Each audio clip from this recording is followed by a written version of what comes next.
and stories gotta collide. Alibis get swept aside. I got proof that can't be denied. The data don't lie, people do. Waves crashing, secrets in the tide. Facts and numbers side by side. Through the chaos I will abide. The data don't lie, people do. Look at the records, feel the vibe. Digits and bytes come alive. I stand tall with nothing to hide. The data don't lie, people do.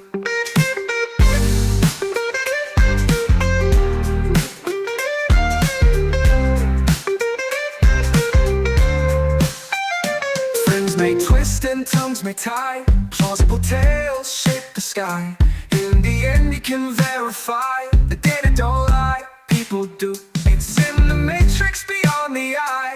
Hard truth that's flying by. Evidence you can't defy. The data don't lie, people do. Look at the records, feel the vibe. Digits and bytes come alive. I stand tall with nothing to hide. The data don't lie, people do.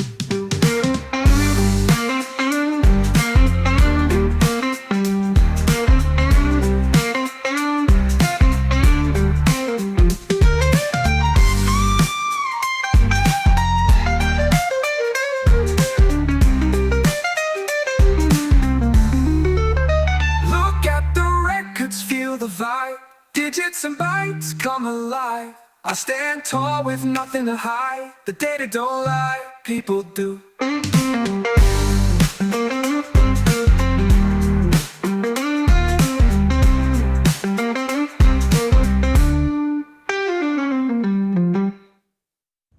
Hello everybody, how are we all today?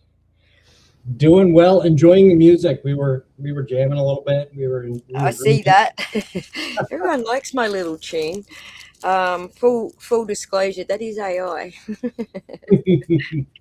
I got sick and tired of, like, I was paying for like a little intro tune through, I don't know, one of the platforms, and whenever your subscription's due, they start striking your channel for using it. Oh yeah. So I was like, well, screw that. Let's do our own.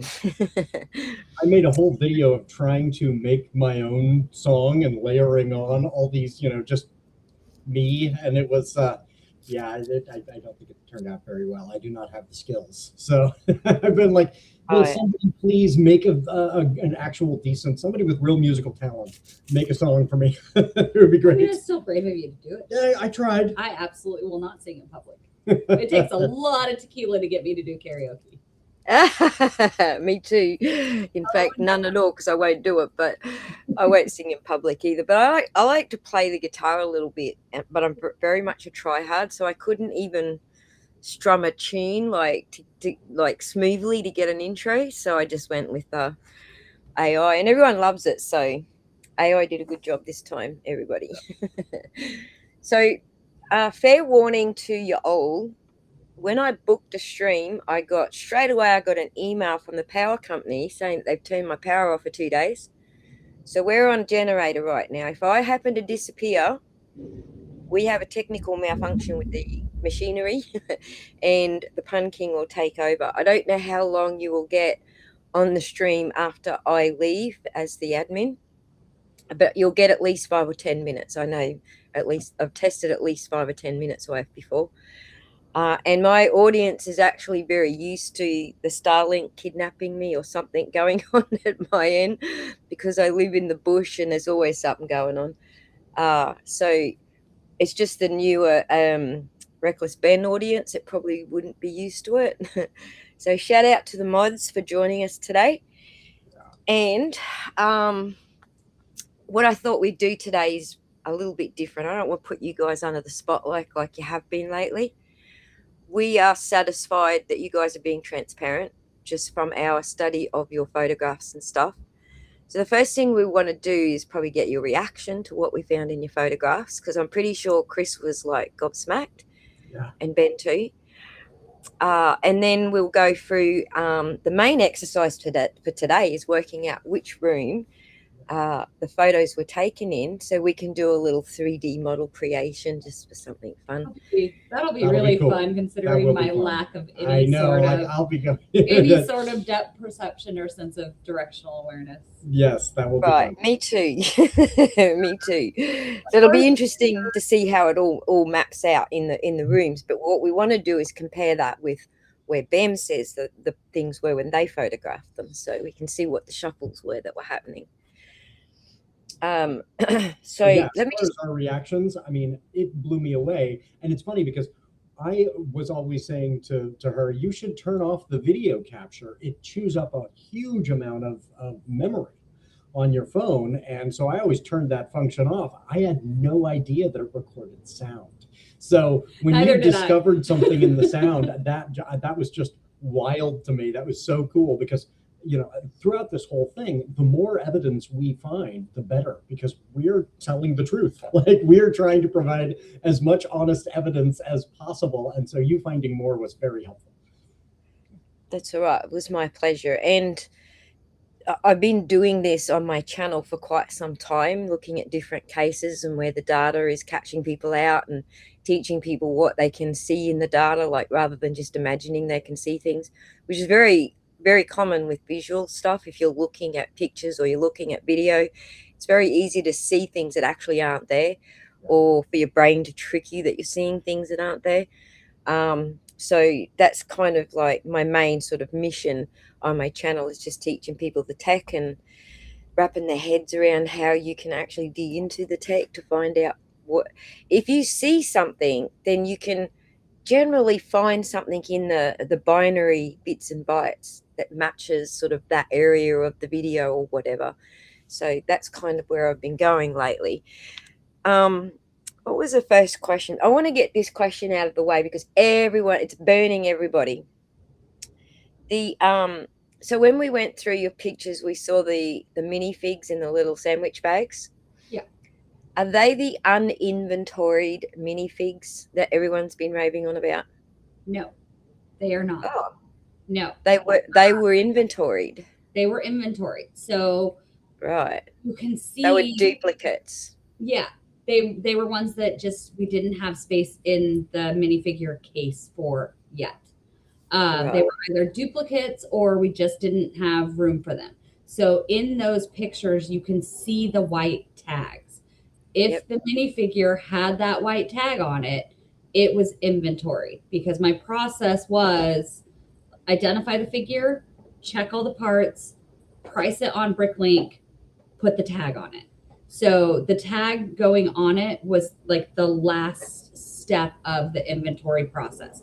So if it Gotcha. had the tag, it was on that inventory sheet. Yeah. If they were still Okay, in so the cases that were the unopened poly bags, some of those hadn't. yes. No, so the unopened poly bags, those ones would have had a yellow sticker on Oh, them. okay. Okay. Yeah. And they would have been inventory. Yeah, because Okay. you can't attach Right.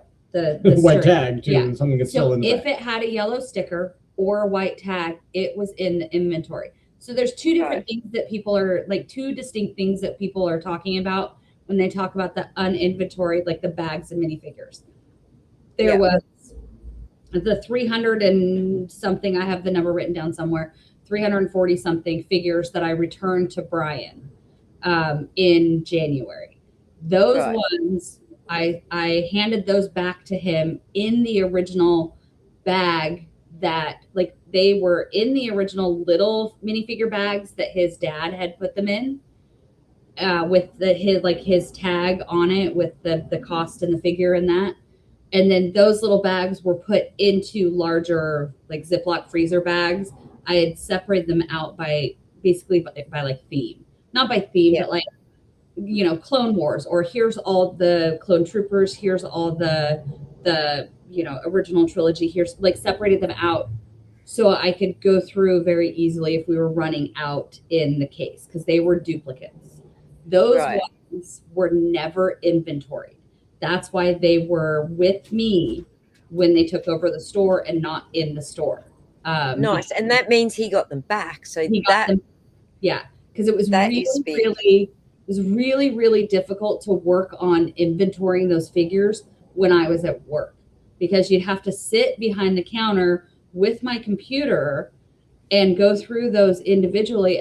Like customers would come in and then they'd want to look through the uninventoried ones, ask questions. You'd get like you'd be pulled aside by a sale. You can't just leave them sitting there. Or somebody. So yeah, so working on inventorying them while I was at work was nearly impossible. So I was taking them home with me to inventory at home and then bringing them back to the store. So that's why Brian got that tub, those ones. And they were both Brian and Chris were so vigilant about when we met, like literally, you know, we met in a parking lot and both parties were videoing. Yeah. We are returning these and signing off. We're returning these, you know. I went through and wrote all the figured numbers. And so we have like a signed thing with here's the 13 sets, here's all the figures that we both signed, just because at this point the police were already involved. And so it was just kind of, you know, insurance for the both of us. Yeah. The other part of that is there were a bunch of like Ziploc sandwich bags of minifigure parts, like the weapons, random helmets, random pieces of hair, pauldrons, capes, stuff like that. And those were never inventoried because we were pulling out of those bags as we needed to complete figures. So like if there was a clone trooper that was supposed to have a pauldron but didn't, we could pull it out of that. The plan was, and Brian knew the plan, was once we'd actually gone through all of the minifigures and towards the end of the consignment where we decided if everything was going back or if the store was purchasing what was left, we were going to purchase it at what we termed, like what the stores termed the premium bulk rate, which is like a higher rate than a normal bulk buy. So we were just going to buy them as bulk because for the most part, like individually, it was hard to source like individual prices. It's possible, but didn't really make sense. So we were going to buy it all. So on that note, do you know what the value of that 300 minifigs was thereabouts? Because I did a rough calculation, but I don't know if you had left any of the valuable ones in those 300 or if you had taken all the valuable ones out. So my calculation included what the value was that you already had on the shelves and priced. Like that, I don't know. I haven't gone through, like I have all those numbers. I'd have to go through and pair them up. I'd have to go through and actually like price and evaluate all the figures, which I haven't done. I don't know what it is. Right. I know. So just based on the average sort of, like all I did was add up everything that you did have inventory on Brian's minifigs sheet. I don't even know if it's, Brian Mansell. I don't even know if it's his actually. It's someone, it's exhibit, what is it? Exhibit B in one of the filings.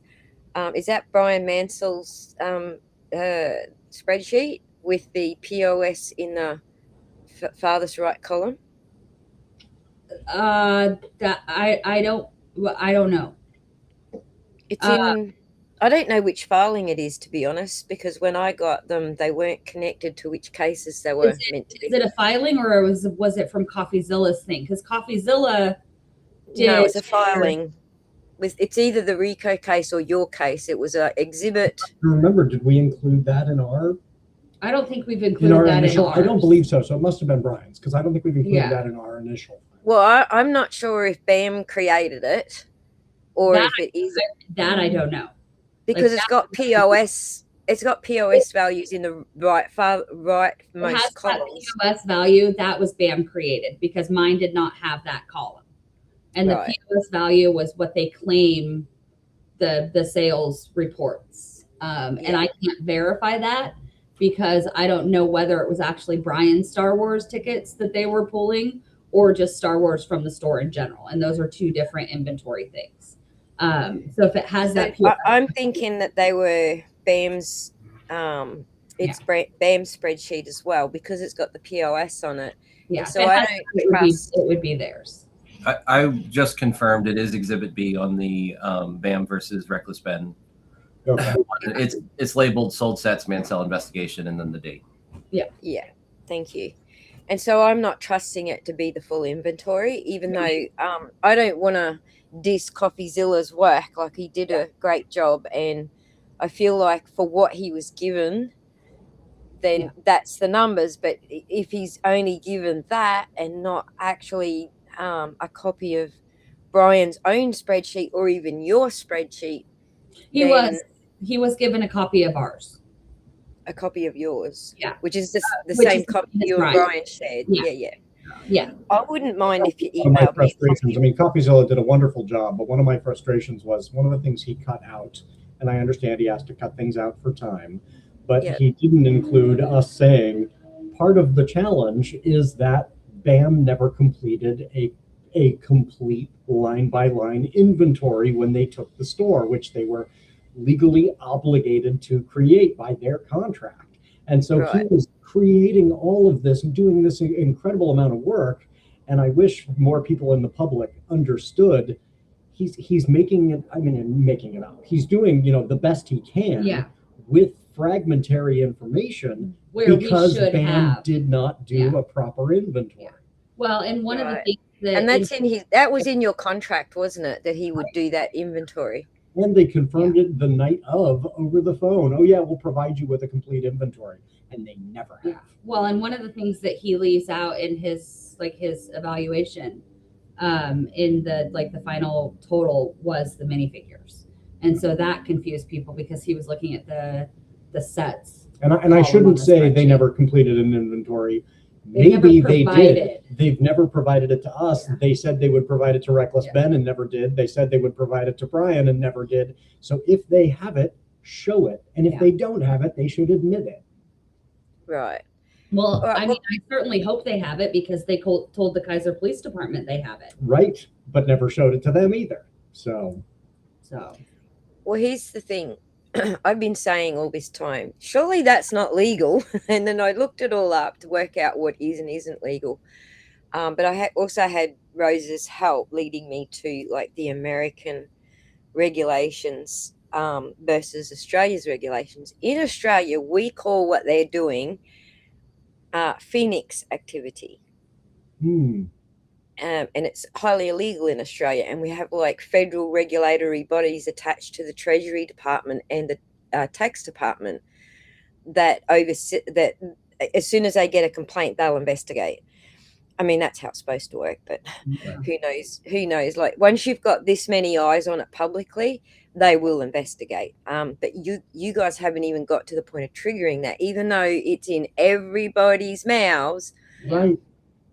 Yeah, it's wild. I mean, when you look at the quantity of evidence that was provided to the Kaiser Police Department, and credit to the Kaiser Police Department, they did recommend it to the district attorney for a prosecution. And then the prosecuting attorney just said, no, this is civil. And that's, so it's kind of, it's not even civil. It's actually federal. It's actually. Because sorry, I'm going to clarify because I don't know. Is there anywhere where the district attorney has said, no, this is civil or just declined to prosecute? I believe it was written. It was written in that report, in that police report. I may have missed that. I don't want to. I want to be very careful about not misspeaking. My understanding is that they actually said this is a civil matter, case closed. Yeah, it was the last line in the police report that the BAM map just published. So you're safe to say that now. And I would just say that it's not even civil now because with what we've uncovered with the Phoenix activity, it's now federal. This is the IRS and the FDD and whatever bodies you got that overlook all of this stuff, oversee all of this stuff. It's not even civil. It's actually a federal offense. And if any of the stolen Legos end up in another state, that's even bigger trouble for them, especially now it's in the federal court. It's even bigger for them now. So, but you can't rest assured I won't speculate on anything that's going to put you guys in legal jeopardy, and I don't expect you guys to talk about anything that puts you in legal jeopardy. I think I've got a pretty solid idea what not to ask you for that reason. So, but if I do, just don't answer if you can't. So great. So you answered the main question. The 300 minifigs that we thought were missing are actually not missing. They're back in Brian Mansell's possession. So yay, we found the minifigs. So that's a good start. And then let's go the FTC. That's who it is there, the FTC. So for Australia, it's either ASIC, or the ACCC. They're both connected to the Treasury Department and the Tax Department. So it's the same kind of thing here in Australia. A lot of people are like, oh, but you guys don't have, separation of power like we do between the federal government and the states. And I'm like, yeah, we do. We States. have it is the Westminster system, so it's not the federal feudalism, I guess that's what you call yours. But we are a federation, and it is under the Westminster system. So there are some things that are a little bit different, but we do have separation of power. It's just that when it comes to the economy, the government takes these things very, very seriously because they wreck our economy. I think it costs us between $4 and $6 billion per year on our economy. So multiply that out to your population, and that's what it's costing your population, the Phoenix activity that's being described by the BAM map. Yeah. Well, and How it many kind of- territories are there in Australia? 6 or 7? Technically 7. 7, and so we've got these 50 fiefdoms, right? And then That's right. there's always been this tension about what is federal and what is what belongs to the states, and sometimes it is used as a mechanism to kind of punt and say, oh well, the feds will take care of that. Oh, the states will take care of that, so no one takes care of it. And Right. I think there is that tension right now where different parties are saying this is small. I mean, for them, they're saying this is small, and we're saying this is our life savings. This is big for us. And I hope It's big when you add up the amount of companies who are doing it, because there's gaps and there's loopholes. But I suspect, speculation here, nothing to do with you guys, but I suspect the lawmakers all know those loopholes are there and they're all using them themselves. So I suspect that's what's going on, because that's definitely what happens in Australia. They know where you can or can't get away with things, basically. So and they don't want to change it because all their investments are over there in that little pot. So so CR Tune is saying, in courts, if there's a remedy which can be pursued by a regulator, they will opine that this should be exhausted before a court process. You mean like a federal court process? And this is one of the things that I've civilly. wondered. Yes, I've wondered, was the DA saying when they said, oh, that's civil, what they were really saying is, oh, let's kind of wait and see if this gets handled civilly so I don't have to worry about it. And it's possible that at the end of a long civil proceeding, the next DA could reopen. So Right. that's a fingers crossed too, is that people will be held accountable, but they're trying to say, oh, it's hopefully somebody else will take care of it so I don't have to. Well, and there's also an aspect in the U.S. of, we see it with the IRS. They don't tend to go after larger, wealthier people and companies. They tend to prioritize going after the smaller amounts because it's easier to litigate. Because people don't have legal it's cheaper defense. to litigate. Yeah. Thank you, Irish outsider.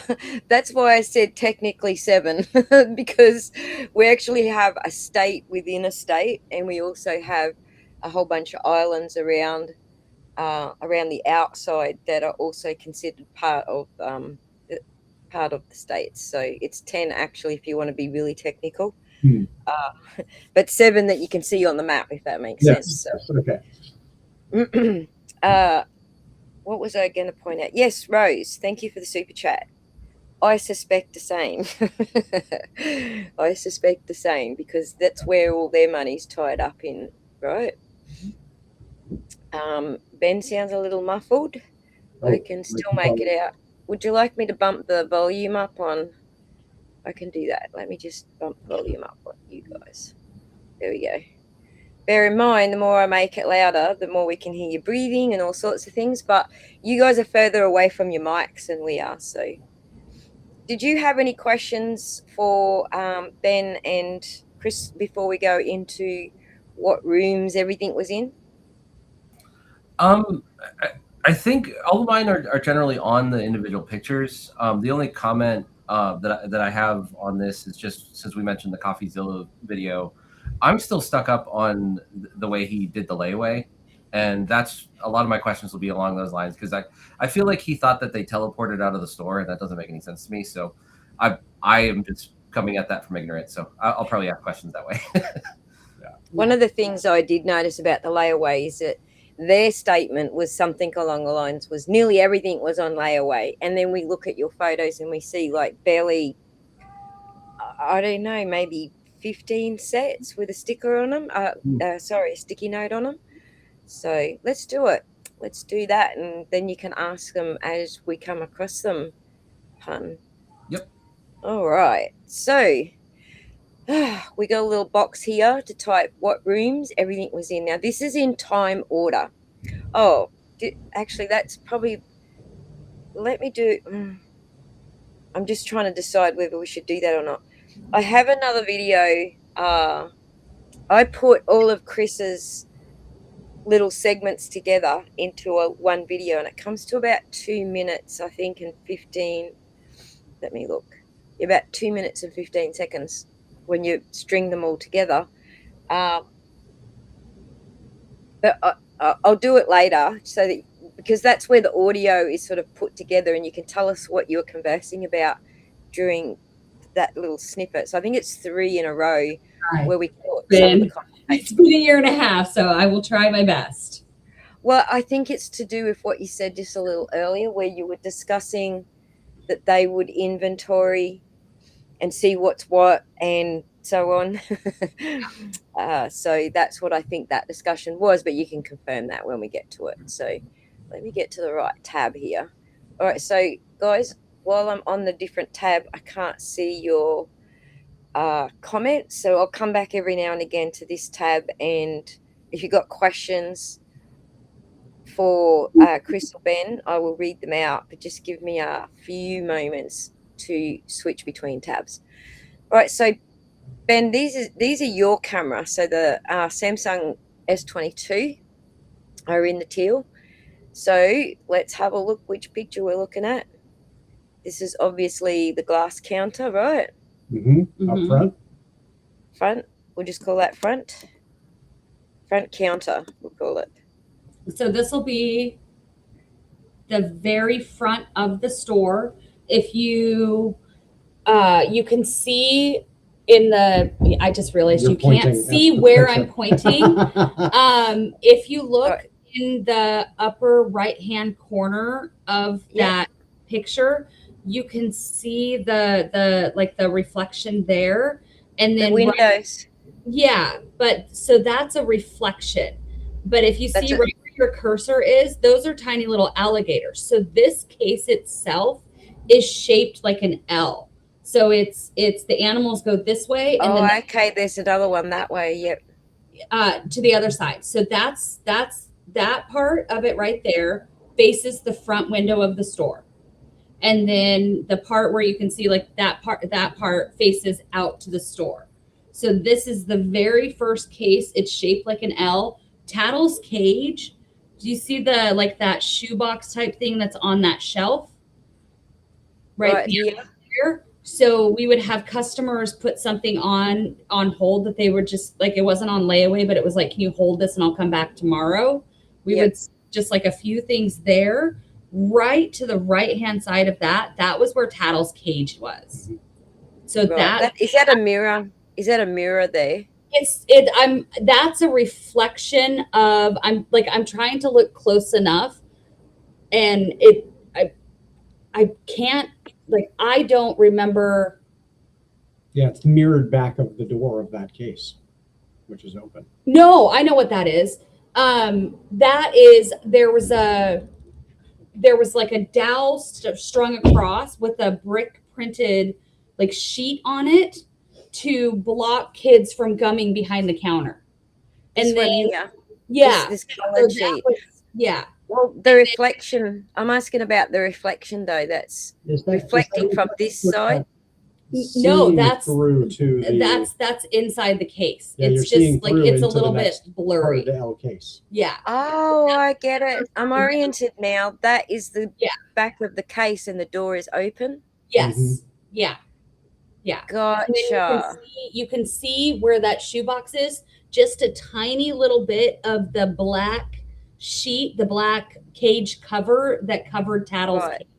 Right You there, see yeah. just a little bit of that. So that was Tattle's cage. So that's the very front, the very end of the minifigure case. The animal sat in the very front.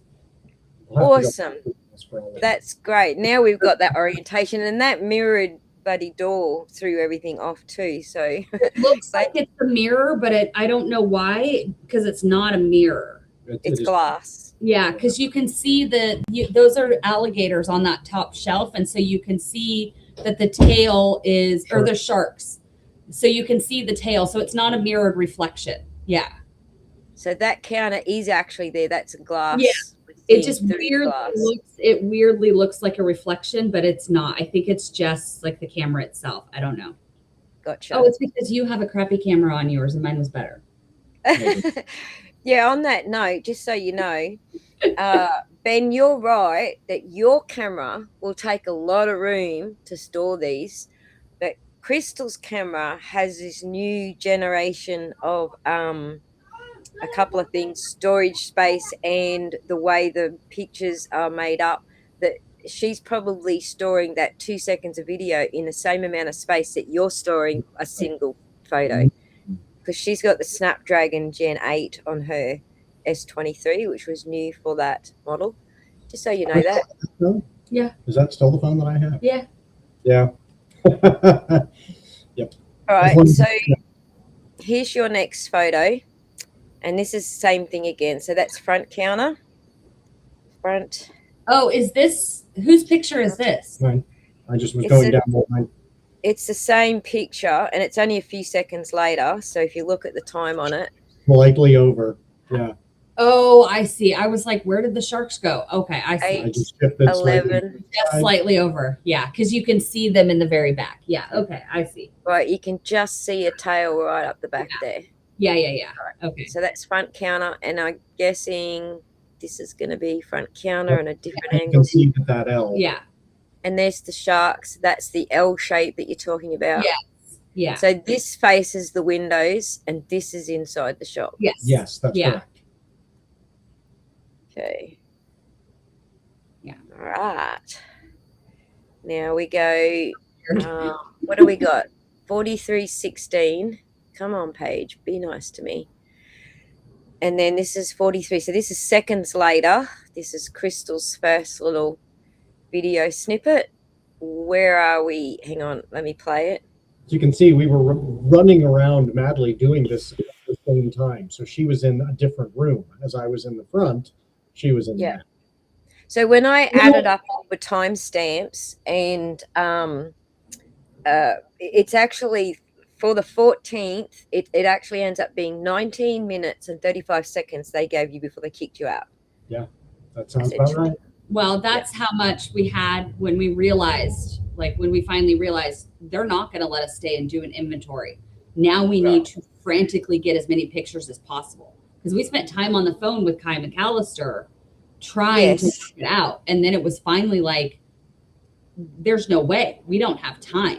So let's get as many. Yeah. I'm surprised they didn't call the cops on you. That would have added to, I think, your lawsuit if they had have called the cops on you. It would have been really interesting. It didn't, would have but- changed things. We've kind of heard both ways from attorneys. On the one hand, if we had called the police, maybe the police would have kicked Brandon. Or maybe And that they would have would have kicked us changed out everything. and we would have no pictures. Or maybe we would have no pictures. There's no. So it's one of those, who knows which way that could have broken. Yeah. I did have a question while we're talking about, the two different paths that you took. It seems like Brandon was following people around. I don't know what he was trying to accomplish, I can assume. He was following Crystal by the looks of things and not Ben. Yeah, that was my question. Yeah. So I was out in the main room and just taking photographs. She did some video and stuff, and he was following her. Yeah, he was following me in the back. Yeah. That's a good point, Rose. it adds to the lawsuit that you made a good faith effort and attempted to document. Yeah. So I agree. So where were we here? Photos to the police. Yeah. Like this was all submitted to the Kaiser Police Department Yeah. too. So are we in a tub here, or are we in the safe? That's the safe. I can't I think. tell. So It's a there's tub. Oh, It's it a is tub. Yeah, Oh, it's you're a right. tub. You can see from the, So at the very yeah, bottom. you can just you can barely see the handle of handles. the tub. And so yeah, so that's a tub. So we had the big, like Home Depot, the big tubs. Yeah, we see a few of those in Yeah. some of the other shots. So which room was that in? So it would have been in the back, in that same storage room with the storage, with the safes, that back storage room. We'll call it the safe room. Yeah, but that was like, that was that was in a tub. And so we used that tub because it was easier to use that tub to roll out the sets that were going on the shelf in the morning, and then roll them. They got wheels on them.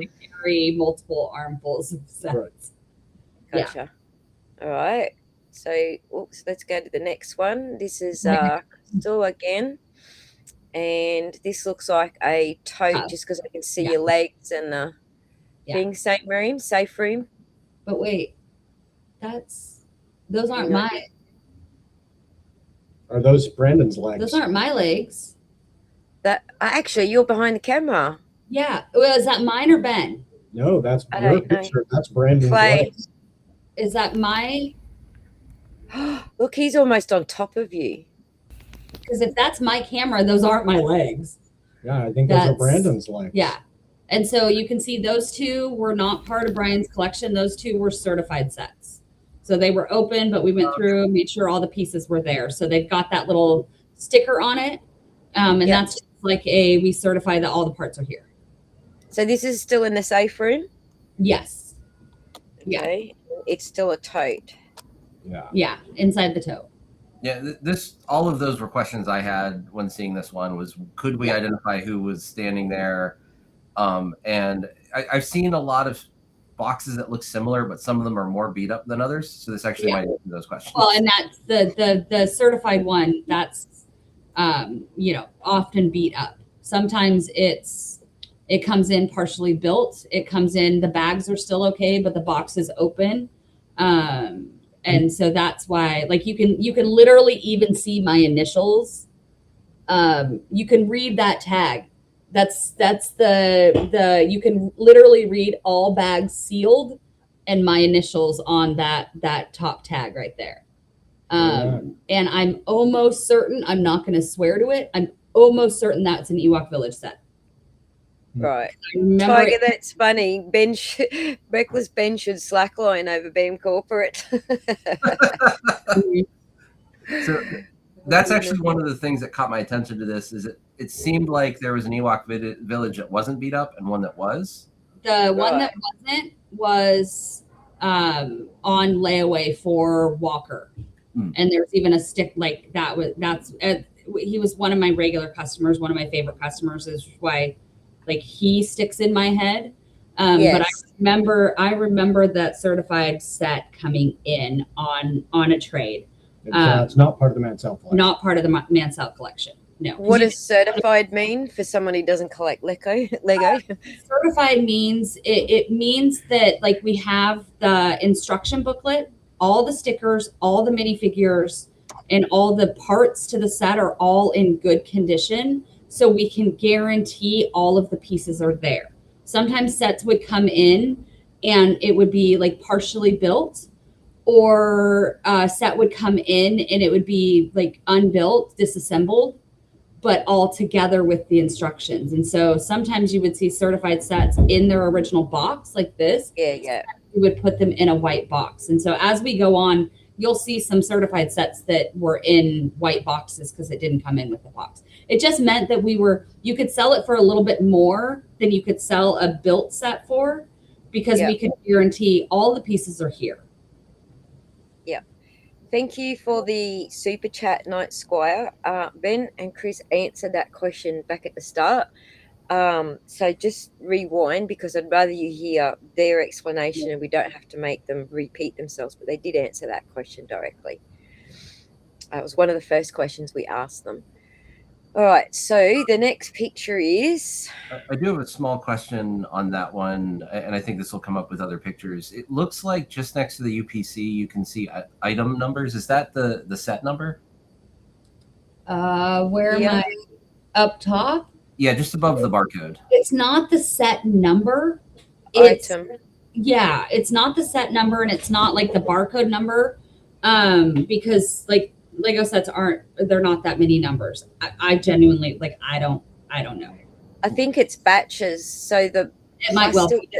Yeah. The plastic that they're made from, this is just my understanding of manufacturing. The plastic that they're made from come from batches, and I think that might be a batch number. It might just be like the printing, like the release of it, right? Because they do the initial run, and then when that sells out, they manufacture more. I'm not. Maybe it should be an answer. I know I'm not super certain. What I'm used to with inventory is there's a proprietary number, and there's like an OEM number, and then there's whoever is stocking it has a number. So it's not surprising there's multiple numbers on the box. I don't know what to look for to be like, hey, you know, a Lego nerd can look at this and figure out what it is. So every store did it a little bit differently. For our store, because we were a small store with smaller staff, our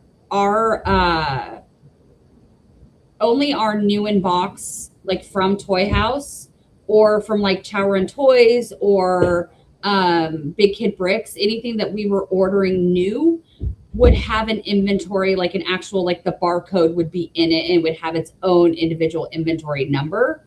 When it came to things like used sets and certified sets and minifigures, they didn't have their own designated serial number in the system. They got rung in under like a generic, like a button, like a used set, and then we put in the value. Certified set, put in the value. For Brian's collection, I created a minifigure inventory item and a set inventory item. So we didn't do for like these certified sets. They just would have been rung in under certified set, and then we type in the number. And that was just a time. So much stuff is coming in. Small staff, not a lot of time to go through and do all of that. You got the set right. That was the Ewok Village. Good eye. It's a pretty distinct box as well, and it's still in the same tote, right? We're still in the same tote here, in the safe room. Yeah, because that's another certified set that says, like you could see on the tag, all bags sealed. And that would have been, I believe that was a modular set. I think it was a modular set.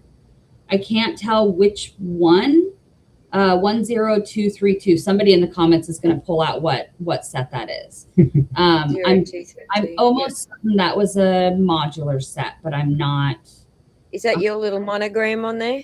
That's my initial. You can see my initial on the other one too. Yeah. $349.99. That was definitely a modular set. All right. I can't tell which one. Maybe the police station. I'm not certain. You'd still see Brandon's legs in this one. Look. I'm assuming those are Brandon's legs. And they would have to be. There's nobody else there. I know. I'm very conscious of your point about seeing what we want to see, and so if those are human legs, they must be Brandon's, because he would be the only other person in the space. They're absolutely pants, but whose pants is the question? Yeah. So this is let me just see the order of the time. This is all Crystal's little. So Ben was taking a break at this time. Oh, here we go. Here's Ben's next photograph. So this is 43, 42. This is a couple of seconds later. So obviously you were not in the same room as Crystal, obviously, because this is where I had him up front getting like the minifigure cases, the used sets, the bags, all of that stuff, while I went in the back. And got the. I do have to run to another meeting, but you'll be able to tell where everything is for mine. So. Yeah. Thank you all. It was good to see everyone, especially all of you in Australia.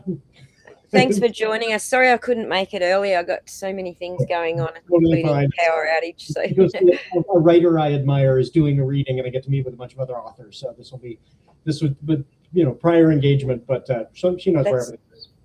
That's good. Thank you, Ben, for joining us. Bye. So All right. So, yeah, and this timeline basically tells me that those are not Ben's legs because he's out here in this room. I mean, I know Brandon was following me around all night. In a creepy, and too close way. Yeah. I clearly could not take pictures of my own legs. And that looks like front counter. That looks like the Yeah. L part of the front Same counter. L. Yeah. So that's that same L case. You can see the animals underneath it. Yep. So that's that same animal case. All right. And then this one is Back in the back storage room. same, Back- the safe room. Yeah. Safe room. I'm using the term safe room on purpose. Yeah. Because I don't know if you noticed, but in some of the interviews, they denied there were any safes. And in another interview, they were like, "Is that a bookshelf or a safe?" So, so I'm using that term on purpose. So we've got some clarity on that. And there's the tote that we were just looking at. Oh, this is a different tote. No, that's the same tote. Or a different tote? No, it's a different tote. No, it's the same tote, but just from like a higher angle. Gotcha. Because you could see, this tote right here in the corner, that tote's a different tote. That one right there. That's a tote. It was just full of, when we would do comic conventions, these are actually like clear shoebox cases, shoebox storage, but they worked really well for minifigures so that you could put the minifigures on the table without people walking by and grabbing them. I learned that the hard way. Right. People would be swindling things Hellish and crooked. Like the minifigs are so tiny. Yeah. And that's that same animal case. It's just the like the opposite end. Yeah. Yep. So that would have been right above the sharks. Yep. And then, that's the back safe room. That's the safe room. And so you can see those minifigures, they all had tags on them. And like the big headed guy, so many of them. You can see the Amidala's. She's an expensive figure, and I didn't keep more than one in the case at a time. So that's why they're back there. And then you've got like the snow troopers. There were a ton of them. So those were duplicates, but they're all tagged, and they were all inventoried. Right. Now I get your now I see what you were doing. Yeah. So, and then that's just another view of it. So you can actually see that is sitting on the same rack as that. Yep. And there's that tote with your clear boxes under it. Yep. Yeah. All right. I don't know what's going on here. And keep in mind, the takeover, that shelf that you're seeing this happened in mid-November. So we hadn't yet gotten any new Toy House shipments, but we'd already stocked all the last shipments. So that's the shelf where when we got a new shipment in, all of that stuff would go. That's why you can see the Disney set and that Star Wars and a couple other ones, because those are like the last of the ones that from the launch. Yeah. All right. So this is the front counter again in the glass cabinet. No. So this is 2 IKEA shelves. You can actually see Ben's reflection in the top left-hand side. So this is, if you're facing outside of the store and you see the door that Ben and I walk out of at the end of the night, this would be right to the left-hand side of that door as you're facing outside. And it was 2 IKEA glass display cases on the side of the door. You can see these are left of the front door. Left of the front door, and it's opposite that L-shaped display. Gotcha. So it's right on the other side of that, but it's that window right behind it is the window showing out into the parking lot. I think if we at least have the word front in it, I can narrow it down to everything at the front room, and then where they were in the front room by Yeah. the rest of the description. So, all right, here we go. Same spot. Yeah, same spot.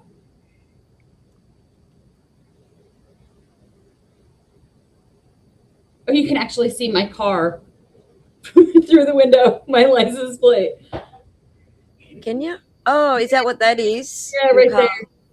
there. Yeah. So who's that standing off to the side watching? Like that's either like it's I can't tell. It's I don't think either- it's. I don't think it's either Ben's Ben's reflection because he's here. like or it's Brandon. I can't tell, but it wasn't me. Oh, hang on. There's a glass side on that, so it could be Ben. It could be actually reflecting Yeah, here in I this position. can't tell because Yeah. because there's two glass cabinets right next to each other. One of them had all the brick heads, the built brick heads, and then the one next to it had some like Star Wars microfighters and stuff, and some We'll probably come to that next, actually. All right, so these have got tags. That means they were inventoried, right? Yeah. And that's that same shelf because you can see it's the same shelf as that plate of figures we saw earlier because you can see that same Star Wars set underneath it. Yeah. Great. That's the safe room. So, yeah. Let me just see what we got in the video. There's one where the picture is of the sets, but I think you moved from this shot to inside a tote, which is just coming up next. So quickly. This is the IKEA shelf again. Yeah, that's that same shelf. We would shift those 3D figs around as brick heads came in and out. Yep. Which that actually kind of pisses me off because those 3D printed those 3D printed figures cost me like $80 a piece. Wow. Yeah. And there were 1, 2, 3, 4, 5, 6 of them in the store.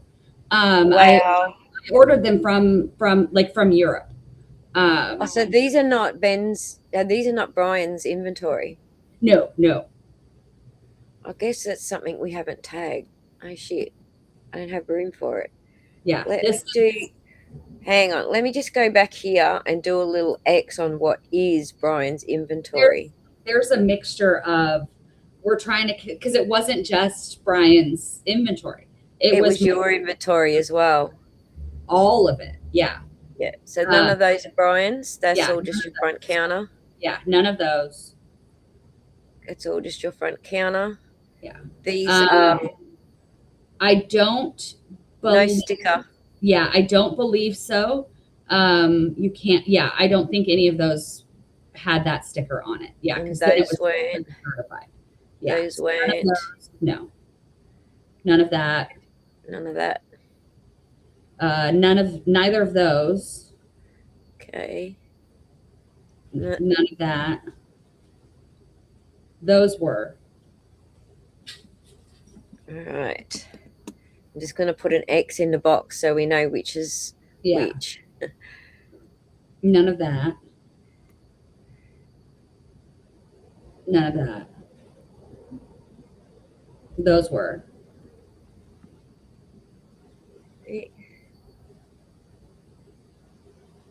None of that. All right, we're back to where we were.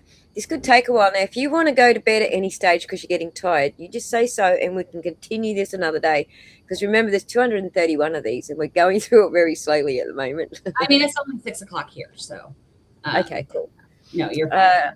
So this is more of the minifigs. This is where I think, so we started looking at that bag. Those are Brian's. That's part of Brian's collection. And this is the safe room. Yeah, that's in the safe room. You can see the tags. Those were more duplicates. And then just so that those who haven't seen it yet. Yeah. And essentially, like, those bags were all inside that tub. And they're all Brian's? Yeah. So I pulled the bags out to take individual pictures of them. Right. So all Brian's. Right. And you can see the tags. Right. These are not Brian's, but these are the left Yeah, that same front. of the front door. Yeah. Whoops. Spell door correctly. Whoop. I did it again. All right. And there they are all in the tote. So these are all Brian's. Yes. Okay. Safe room X. Again, we caught, more than just. Yeah. One of the things that these shorter videos did was that it showed us you moving from one photo to the next photo. Yeah. You get that impression just by looking at Ben's, Yeah. where he was snap, snap, snap, snap, snap in sequence. But this actually plugs it all together with your extra little 2-second snippets. So, Yeah. all right. So this one here. So that is right next to the one that we've just been looking at. Yep. Left of the front door. So there were two of them next to each other. Okay, and these are Brian's. Car, you can see my car through the window. Yeah. Are these Brian's? No. Okay. And the same. Now there is one set that is Brian's in this case. I don't know whether we're going to know which one. Whether there's another picture that's clearer. Is it this grey one up the back? No, it's the very bottom shelf. So hopefully down there. Yeah, so hopefully Ben has another picture of it lower down. I'm sure he does. Okay. It'll be this one if he does. Yep, right there. The one that's identified as $30, that one right there, that is a tiny little Slave One brick built. So it's a little tiny Slave One build. And that is part of Brian's collection. And you can't see in this picture, but underneath the instruction booklet, there's a yellow sticker. Right. Yeah. Right. And that one came in, his dad there were several sets that were built. And on that inventory sheet, you can, it notes that they were built. So he did, there were a few, he had several that came in already put together. That was one of them. Right. So now these are definitely Brian's. Yeah. Brian's, not Brian's on the very top. And this is the safe room? Yes. So 2 of those are Brian's, but the one on top is not. Yeah, the one on top is not. Okay. I'm just marking it with a number if we've got a mixture of them. Yeah. That one, actually, I have a question about the one we were just looking at, just to verify, because we've speculated this before. But it looks like the one in the center, that price tag has 2 tags on it that are stacked on top of each other. Did some get discounted at some point? Is it? You'd have to zoom in. You can. I don't think this is the one you're talking about, but yeah, there is one in there eventually that that price tag got put in the wrong spot, but yeah, there would definitely be ones that got repriced. Okay. A lot of them got repriced because we had the collection for almost a year. Customers would come in and they would see one and they'd go, "Oh, this is selling for less now." And then I would go, "Okay, it's time to go back through and reprice." And so I would go back through all the current ones on the shelf. And every month or so, I would go through the ones that we currently had on display and just double check their prices. But I did that for all of the retired sets. And we did that for all the used sets too, because the value fluctuates. So yeah, see a bunch of them that have the sticker going on top of the previous price sticker. Or sometimes it's just that my roller is off. So you can see where you can't see the last 9 on it. So I just have to do it again because it didn't come up clear. Yeah. So a couple of questions from the audience because I'm not paying attention over here. Is it true, Crystal, that that you and Ben are releasing some information today that is very exciting? he abandoned me, so I have to field this one. We were hoping to be able to, but that has been temporarily. I thought that was a serious question, Anne. Your system is rather diligent, the audience says. Okay, I think I got all the questions. Cool. Right, next picture. Sorry for the interruption. We do need to refer to questions so that we don't go too far ahead and the audience is on the same picture that we're working on at the time. Yeah, but I think you missed. Oh, that's not. Did you see a question? No, I think you missed an image though. Oh, I did. Hang on. I think so. Sorry. Let me just go back and look. Yeah. Oh, I did. I didn't put the name of it on there. Hang on. Let me just. Yeah, safe room. That one. So this one is where? So that one. See, I'm not sure if that's Ben's feet or not. It seems weird that he would be wearing tennis shoes and not his boots because he always wears the boots. So right next to those feet, you can see the floor mat. So this was directly to the right side of the front door. Right. And this was a display table that I built myself. And any of these are Ben's? Brian's? No. Too many B words here. No. No. So there's actually something we can kind of use to pinpoint, at least as far as I could tell. It looks like the tile floor was part of one of the sections of the, because it was, my understanding was it was like two suites put together as like one store. Yeah. So tile would be like the main area, and the wood paneling is the other area. Yeah. So the tile floor is the 3670 address, and then the wood floor and some of it was carpeted was the other address. Yeah. Can you put those notes down at your end, Pun, so we can pull this all together when we actually do the 3D diagram for it? Yeah, and it's actually funny. I took a screen grab from Google Maps, and those two numbers, 3670 and 3660, I accidentally grabbed when I grabbed the screen grab. So I have them. Yeah, so the 3670 was the actual, that was the mailing address for the store. That was what our LLC, that's what the business license, everything. That's where all the mail came to. That had the tile floor. Right. Okay. Oops. Keep moving. We'll get through this. And this is the same. That's the same one. Of the front door. Yeah. And none of them are Brian's? No. Okay. And then this one is the same again? Table. Yeah. None of Brian's. Right. Oh, the front door. I mean, this might be helpful for you guys too if it's all documented on a spreadsheet. The stuff that isn't Brian's. Yeah. I was thinking maybe we should remove anything so that only what's Brian's comes up, but it won't help you any if I do that. So I'll leave it. I'll leave it so that it's all documented, and then you've got something documenting where all your photographs were and what you did actually get photographed in your inventory. So these are both Brian's. Both Brian's. Yeah. And that's the safe room. Yeah. Yeah. That's all Brian's. Little quick trip through that one just to make sure. Right at the start. Little shelf there. That's what we were doing. Like you can see my hand.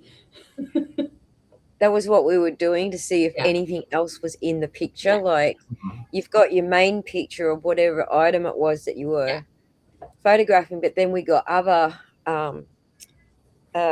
Lego number parts from, frame by frame going through your little 2-second snippets. So okay, this is right up the front door still.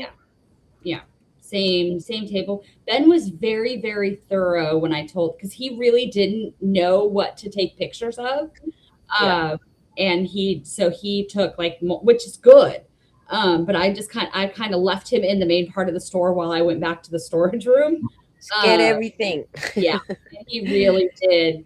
He did go overboard, which is good. In this case, more is better. You'll stop me if anything of Brian's pops Yeah. up, right? Yeah. Right. This will be back in the safe room.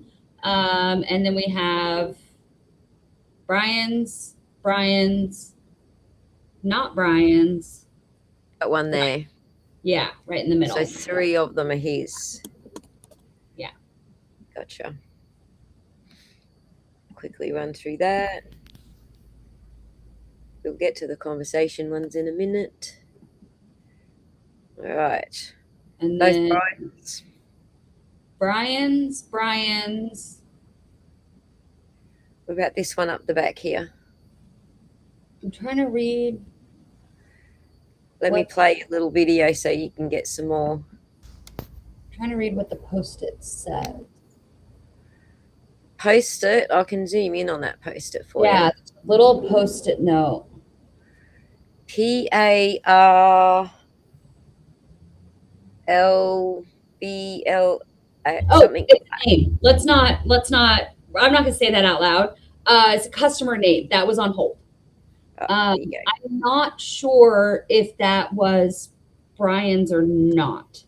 Like I don't know because I can't see the bottom. Okay, so we'll go. I'll just leave it as X so we can work it out later. Yeah, I don't, because there's 2 other sets in there, but without being able to see more of them, I don't know. And that is to the right of, like further right of the front door. So you can see in the bottom left-hand corner, the end of that, the reflection of that display table. This is right next to it. Cool. And this is not Brian's, obviously. No. And that's Ben's hand. That I can tell. And this is all the same. Yeah. I'm just going to do a copy paste here. Yeah. All right. What are we up to? Same spot? Same spot. And not Brian's. Yeah. Still messing up my B words here. That's okay. Same spot, not Brian's. Same spot. He kind of did all of them individually, which is good. Like I'd rather have more than less. Well, you need to know what you lost here. So if you didn't have it on paper, then this is the next best method, isn't it? Yeah. Okay, so this is the safe room. Yes. So we've got Brian's, not Brian's. So 3 of them are his. Yeah. Okay. We'll quick squiz through that. So these 2 boxes down here. Yeah. He ended up having little packets of minifigs in there. Did he order like boxes full of them, or that's not Brian's.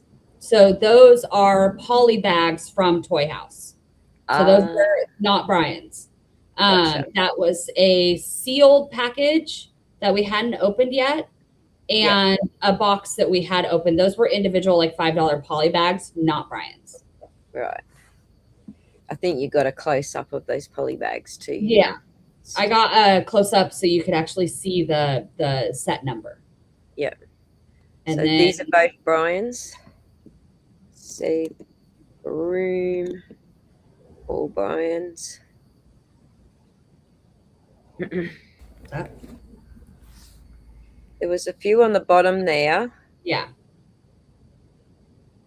Speak up, pun. Are you trying to say something, or is it?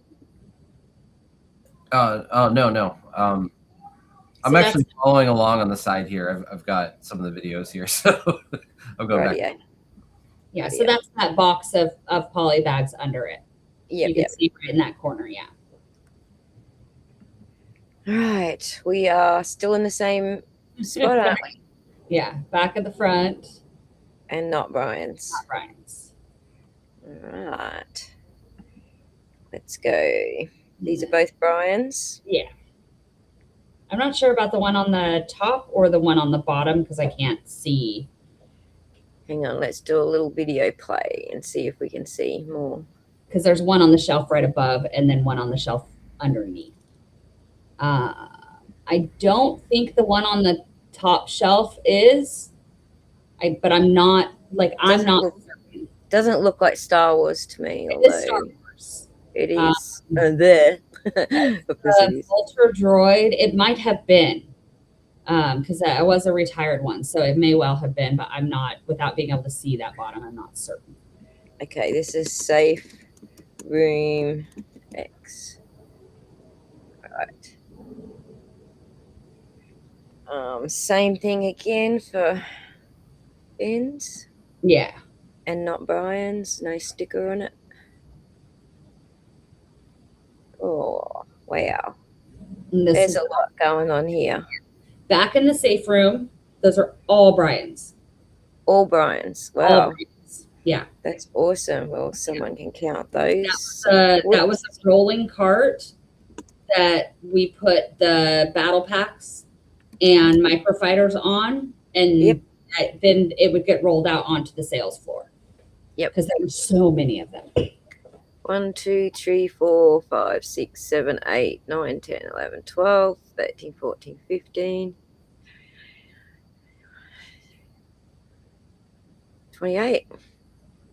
And that wasn't like, we had sold down on those so much. It's a whole barrel full. So many. And that's the same card, isn't it? Yeah. Safe room. I won't put an X beside that because we've already counted them. It's just a second photo. And Isn't same. One of these where we had some conversation. I think we're getting close to those conversational pieces. Okay, that's still at right of the front door and not Brian's. Yeah. And this is the same cart. Yeah. Safe room. I wanted to be able to get the set numbers.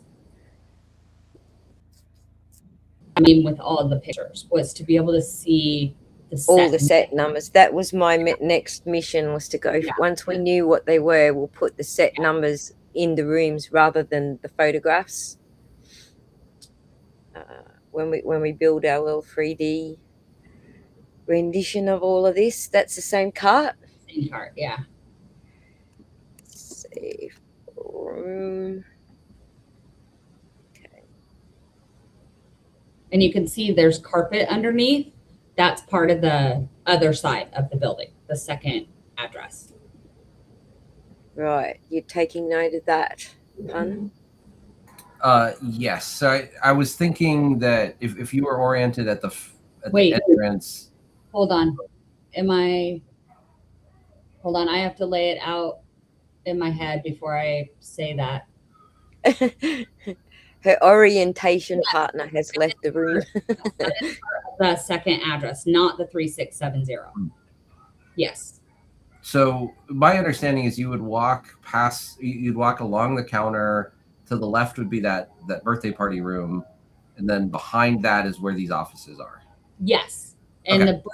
the birthday party room, and you'll see in other pictures where our bulk tables were. The birthday party room were laid like this, so it was the bulk tables, that open area, the birthday party room, and then my office, the staff lounge, like the staff room, the storage room, and then a corner hallway, a second storage room for like the bulk that was either sorted or unsorted, and then you come around to like the buy counter and the 3670 address. So the store was laid out like straight back. So let me quickly answer Strongleg's question. Yes, Brian can prove it because they had a contract attached to his spreadsheet. And then thank you for the super chat, Zan. I didn't put the name of it on there. There is no way that BAM could be watching this and create an inventory list based on this information, is there?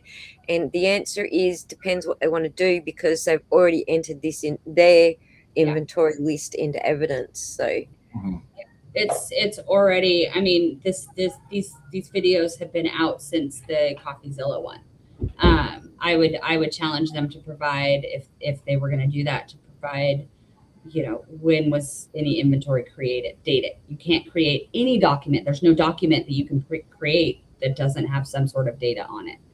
Outside of, did he walk around the store and do a handwritten inventory in the span of 2 hours? Because that is physically impossible. can Chris and Ben's attorney use this? You're doing a lot of work. I hope it's admissible. It depends what questions Chris and Ben's attorneys have and how they want to prove it. But definitely the metadata and stuff, they can use that in court. Absolutely. Did you get any positive review from your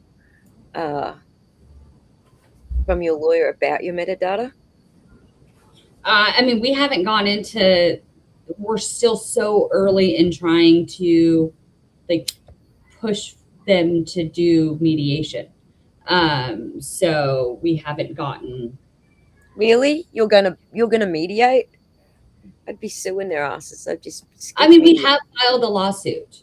Yeah. We have filed the lawsuit.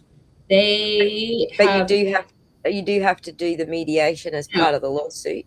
No. So, well, I can't. They are requesting, they have reached out. They reached out a couple of months ago and requested mediation, and asked us to like pull back, like, I don't know the legal term, like get Publicity. rid of. We have said no, we would be willing to go make the attempt at mediation.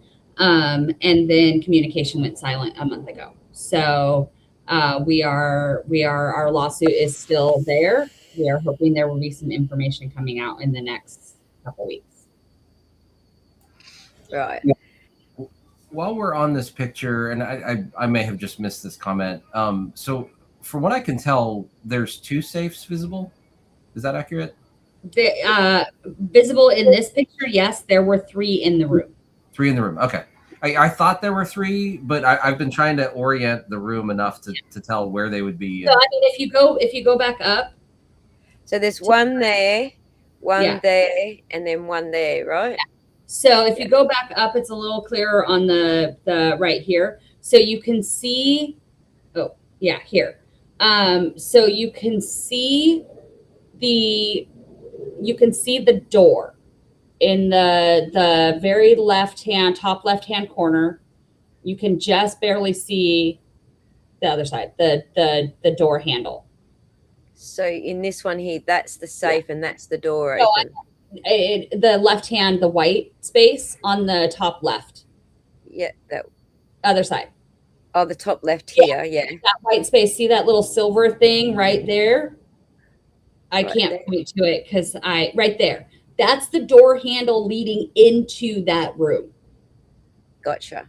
And so then there's one safe. I see. That's the wall with the skirting board, and that's the door sort of slightly open. Yeah. So then there's one safe on the back wall, and then 2 on the other wall. 2 along this wall. Yeah. And then on the opposite side of that will be that shelving. So you got that orientation pun. There's the door, a safe behind the door, and then these 2 against the wall in an L shape to that safe. Yeah, and what's interesting is there's been some chatter about like, where are the safes in the pictures, and this varies things from different perspectives. Yeah. But the point that I've been noticing is like you can't not see them. If you're in the room, they're there. Yeah, you have to walk by them. That's what I've been able to see. It's this very small room. It's a very small room. Like I had to shift stuff around to get pictures of everything because it's a very, very small room. It was smaller than our bathroom. Like it's a small room. Right. Actually, Irish, it's actually 3 small safes, not a walk-in type safe. It's 3 separate tiny safes. Yeah, it's 3 separate like cabinet size safes with shelving. So it's not like walk-in. the wire shelves that you see, those are like separate wire shelving. Yep. Lemonade Man will do that as soon as we're done labeling these rooms. We will do that as our closing thing. We'll have a look what you talk, because Lemonade Man's local to the store, and he's been photographing what's going on, what he can see through the front of the shop. Yeah. So we have stages, like the sets were on the shelves and then they were opened and then they were not there, and so we've got like stages from his photographing through the front windows. So we'll do And that. I haven't seen any of those. I'm also staying far away from the store. I'm Gotcha. only about an hour away from it, but I'm not going anywhere near that. So Right, and just for the record, Lemonade Man is just a local person interested in the story. He's got nothing to do with anyone, all right? Before anyone makes anything of it. So it's a video of the room. Cool, thank you. I do have one more question, just kind of as a general thing. yeah. So it sounds like somebody could also describe them as like locked metal cabinets. So what Yeah. I've been wondering is, when you got them, they were probably in a box. What did the box say? Oh, that I don't even know. Okay, I didn't know if they were labeled as like fire safes or gun safes, but I had a feeling that the word safe is in the product description. No. So let me clarify, because when you're like, yes, they are locking metal cabinets. So it's not a gun safe. It's not a, because it was, several thousands of dollars to buy something that we were only going to use for like a year. Using the term safe when we were talking to CoffeeZilla, it just like, that was the term that just like that was used, and then was easier than trying to clarify anything. And that whole night, that whole week that we were interviewing with him. So yeah, they were like locking metal cabinets. They each had their own key. And then I had, as an additional precaution, because we had break-ins, so the door leading into the room had its own lock. And then I had chains and padlocks that went around the cabinets themselves that we could then padlock shut. Yeah. So I kind of went like a redundancy over a redundancy, because I am like paranoid. So. Gotcha.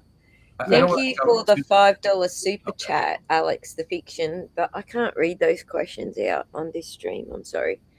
You guys are allowed to have the pew pews and talk about the pew pews, but we're not in Australia, so sorry. But thank you for the $5. And Chris, you can probably just have a giggle, because I think it's just a funny question. It's not really I can't see them, so I don't know. What did you do with the pew pew, Bam's pew pew and shells? Did you get to keep them? And did you use bird or buckshot?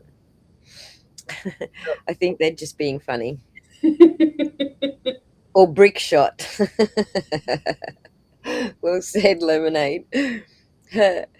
So some of these things I can't put on the screen or say what the actual words, because that's I can see now why Pam wanted to steal the store from Crescent and Ben.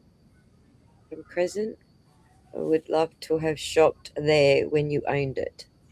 I'm guessing those are typos. Okay. Autocorrect. It's from your audience. Sorry, I can put that on the screen. This is from your audience on your channel. Let me just check who I've missed, because I think I've missed a few. Your audience is interacting. I'm sorry. Oh no, that's Ben's channel. He set it all up and then left. So I don't know how to do any of this stuff. Right.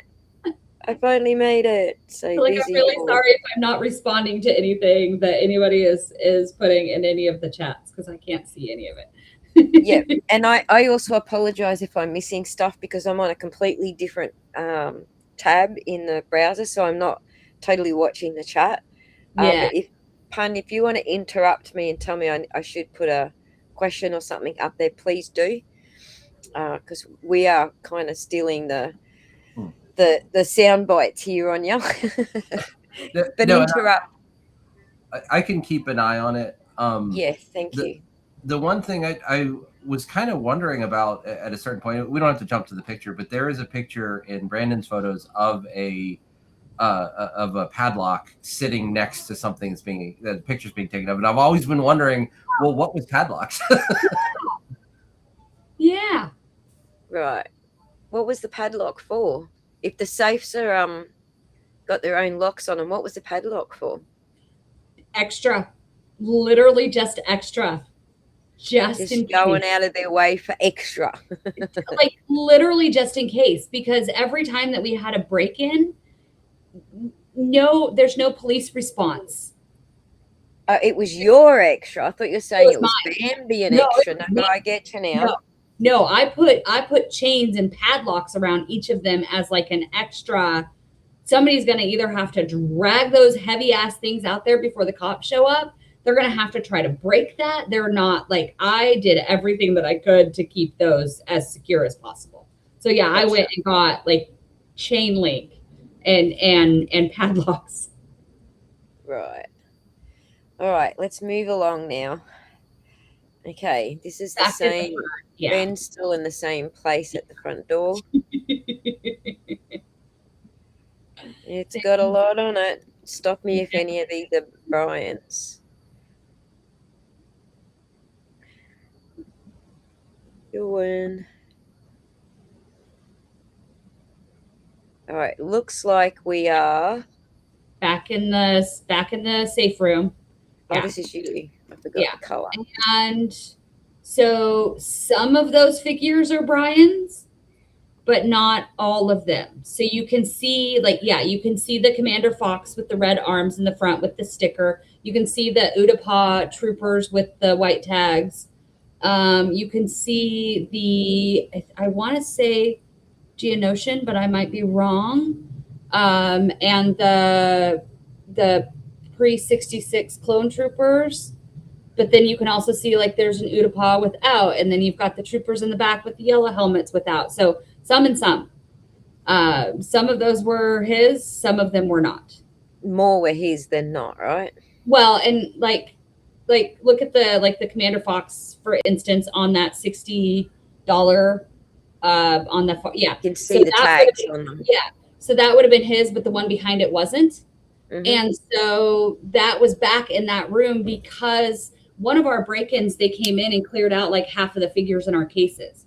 So for that Star Wars case, we pulled all the most expensive figures were on the very top shelf. And so we pulled all 5 or 6 of those plates. So when you had the break-in, was the break-in before Brian's collection came into the store? Before and after, yeah. So there were 2 or 3 before and then 1 after. But so were any of his taken in the after, or you had them all in safes by then? We had them. We were moving them into the back of the store by then, so they weren't able to get any of his. One of them got stolen. One of his sets, the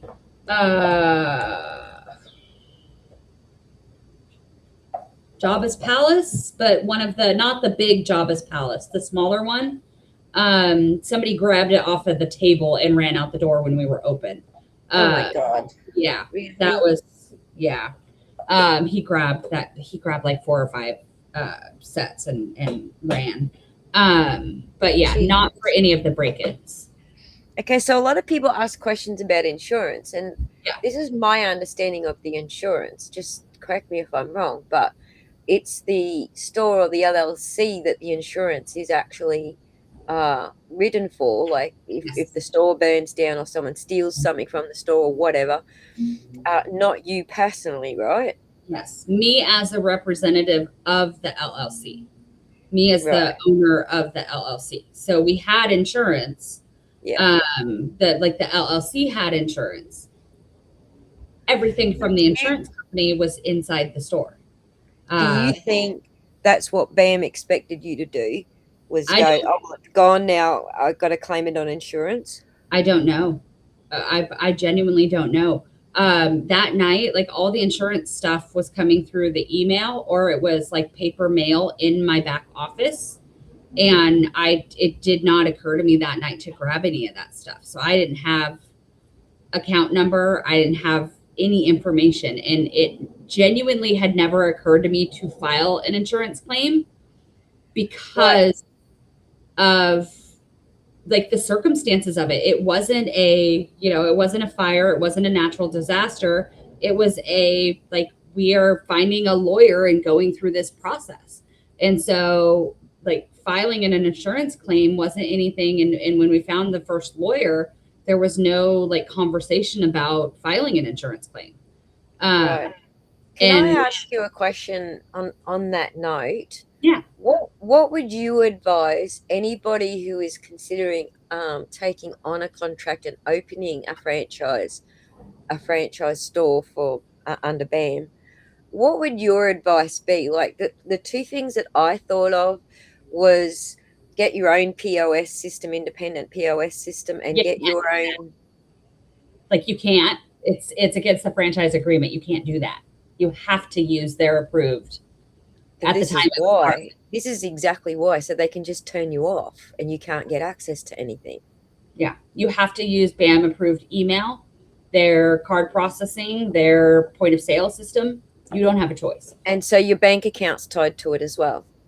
Yeah, your bank accounts are automatically withdrawal for royalty payments. Yeah. I don't know that they're allowed, like what, and let's just say under the Phoenix Activity Act here in Australia, you can't do that. The franchisees have to be independent. You can't write that into a contract here. In fact, you'd be silly to sign a contract that says they can turn you off like that. Yeah, hindsight's something. But I do have advice for anybody that's considering opening a franchise. That was the point. Yes, if you're opening a franchise, read the fine print. And what advice do you have? Don't do it. That is so simple. Don't do it. Just don't. That's like, yeah. Invest that money to do your own independent store. And I would advise the same, just having looked at how it works and what Phoenix Activity actually is. I would advise you don't do it as well, because you're going to lose everything. They're just going to take it all out from under you and then ship it to another LLC. If you already have one and you are locked in, my advice to you is find a very good attorney and read your franchise disclosure documents very, very closely and don't say a word until you speak with your attorney. Yep. Yeah. So one of the things that I found was that once you have joined once you have created and joined your own organization, I forget the name of the organization that the current franchisees have. But once you do that, you have a lot more protection than if you don't. As far as speaking out and being able to see your lawyer and do the things you got to do. I don't know I don't know, because I'm obviously not a member. But the power of a union is like the power of a union has to be wielded by the union. So just being a member of a union doesn't automatically give you additional resources. But the union can speak on your behalf is kind of what I was referring to. As long as the union is doing it. There are some unions in the US that are better than others. And I don't know enough about it to speak to that at all. Right.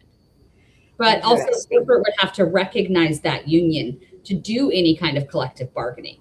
They would have to recognize the position and the authority of the union itself. Yeah.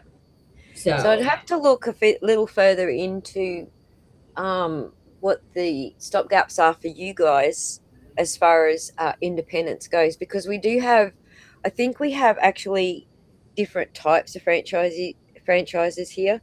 Like, for example, McDonald's. Everything has to be McDonald's. Yeah. But I don't know that their point of sales and, all their communications and all their bank accounts are tied to McDonald's. It could be. That might be one of the exceptions, like one of the types of exceptions that we have. But I have to look into it closer to see what you guys have as far as that goes. Yeah, I don't know. Like I'm not familiar enough. I can get more information on that and work and do a little stream about it, because there's a lot going on the LLC side that I've only just started getting into and understanding. Yeah. There's other people out there, it's kind of more their lane. That one of them's in the chat at the moment, or two of them actually, Rose and Siartune. Siartune's actually like an auditor of some sort, financial auditor of some sort, to put it simply. So yeah, I'm just getting my head around how that all works, and I didn't even know we had, I didn't know what we called it. It was called Phoenix activity, or what it was referring to, until this case come up. It's all very new to me, and I've only just started getting into it. So there's a lot of questions I still have that I haven't found answers to yet, but I do have contacts who are trying to help me wrap my head around it. So Yeah. I've seen franchises stay in business after the franchise license has been pulled. Yeah, I don't know how it works in the US on a strong leg. Yeah. That I don't know. I mean, I there was no way I could stay in business when they seized the entire store. So You're I don't know. underselling yourself, Rosie. You're actually an extremely good researcher, and this is my theory. If you don't know the answers and you're not prepared to open a book or do the searching, then you are just a rose. But you, my dear friend, are doing the research. So when there's questions, you're researching and trying to find the answers, and that's a different thing altogether. If you're looking at higher education and you don't feel like doing research, then don't do higher education, because that's all it is all referring to the books and the research and the finding the answers the hard way, essentially. All right, Night Kevy, thank you for popping in. Thank you to the mods for being in the house. The other super mod is in the house to take over for Kev. So thank you guys. And I think Corn Pope is also in the house, and a couple of others. So thank you, everybody. But thankfully, we don't have anyone running amok today. So, all right, we are still at right of the front door, yes? Over here, right at the front door still. Yeah. Looks like we're still there. Yeah. We're back to Ben's. Stop me whenever we come to a Brian Mansell one, okay? It's funny because on the Ring camera that points to the front door that has the picture of the Schrodinger's U-Haul, you can see this right in the center of that picture. So I'm trying to follow along on that. Yeah. Yeah. The Schrodinger's U-Haul.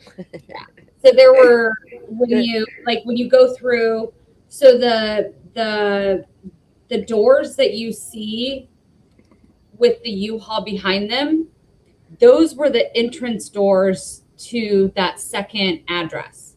The doors that you see Ben and I walk out of at that video, those are the doors to 3670. So if you put those two sets of doors in perspective, then straight back from those doors is where the store is divided. Yeah. With speaking of Schrodinger's U-Haul, can you email me the full picture? Because all we have here is your screenshot of the picture in the tiny little viewport of your phone. Yeah, it's a screenshot. Like you have the picture. It's in here. Right, but it's a screenshot of your phone. That's all you've got. Okay. That I will have to dig around for. Right. So that and Brian Mansell's a spreadsheet. Yeah. Those are the two things I'd like to get my hands on. I'd like to get into that picture if you've got a full picture of it. Yeah. I would like to be able to zoom in and like work out what else we can see in the reflection besides the U-Haul and other things. So like that. I'm almost certain that picture is a screenshot from the Ring camera recording. Right. And I don't think I have the actual Ring recording. I think I just have the screenshot. Right. But I'll have to go through my file and see what I have. Right. I think it's just the screenshot, but I'm not certain. I'll have to go back and double check. All right. If you can, but the spreadsheet's the main thing, because Yeah. I want to inventory the point of sales against Ben's spreadsheet, not the inventory sales against Bam's claimed spreadsheet. Yeah, Sorry, Brian's spreadsheet. Yeah, because my spreadsheet and Brian's spreadsheet are the same. Yes. I can send you mine. And then I would also like to do a comparison between the one that they've entered as an exhibit and yours, because I'd like to see what they left out or added in. I'd like to do like a data comparison on them. That would be awesome. But yeah, that apparently the locksmith guy is in that photograph where the U-Haul truck's in the background. Oh, then that is absolutely a screenshot from the Ring camera. Because I wasn't there when the locksmith showed up. And for me, I only have that screenshot because I wanted to be able to prove that, like, if I needed it, I wanted the evidence that they changed the locks on me. I used to have the full Ring snapshot, like the 45-second Ring clip of the locksmith. That is one of there were like 4 or 5 Ring videos that I lost in the move to Spain. My phone like did a weird thing where it was like, you're out of space. And I thought I was clearing out my OneDrive of duplicates. And I ended up actually deleting all of my pictures. Oh no. OneDrive does backups, but don't they? Well, normally, like, I did not have the Amazon or cloud or any of those backups turned on. Thank goodness I was able to recover, because I thought we lost all of these. I thought we lost everything from that night. Like half of 2024. And I managed to recover almost everything, but there were like 4 or 5 Ring camera clips that I still can't find. Every single day when I get the "Here's Your Memories" notification on like my Kindle and through my Google Cloud, my Verizon Cloud, I always open it up and, like, fingers crossed, the rest of them are there, because there's some audio that I would really love to have. She shouldn't need to subpoena them. It's her drive, so they do regular backups on the server end. Yeah, but Ring only saves it for a specific period of time. And by the time I realized I had lost it all, it was gone. And OneDrive do the backups of their server. Yeah. But it's probably a bit late for that now.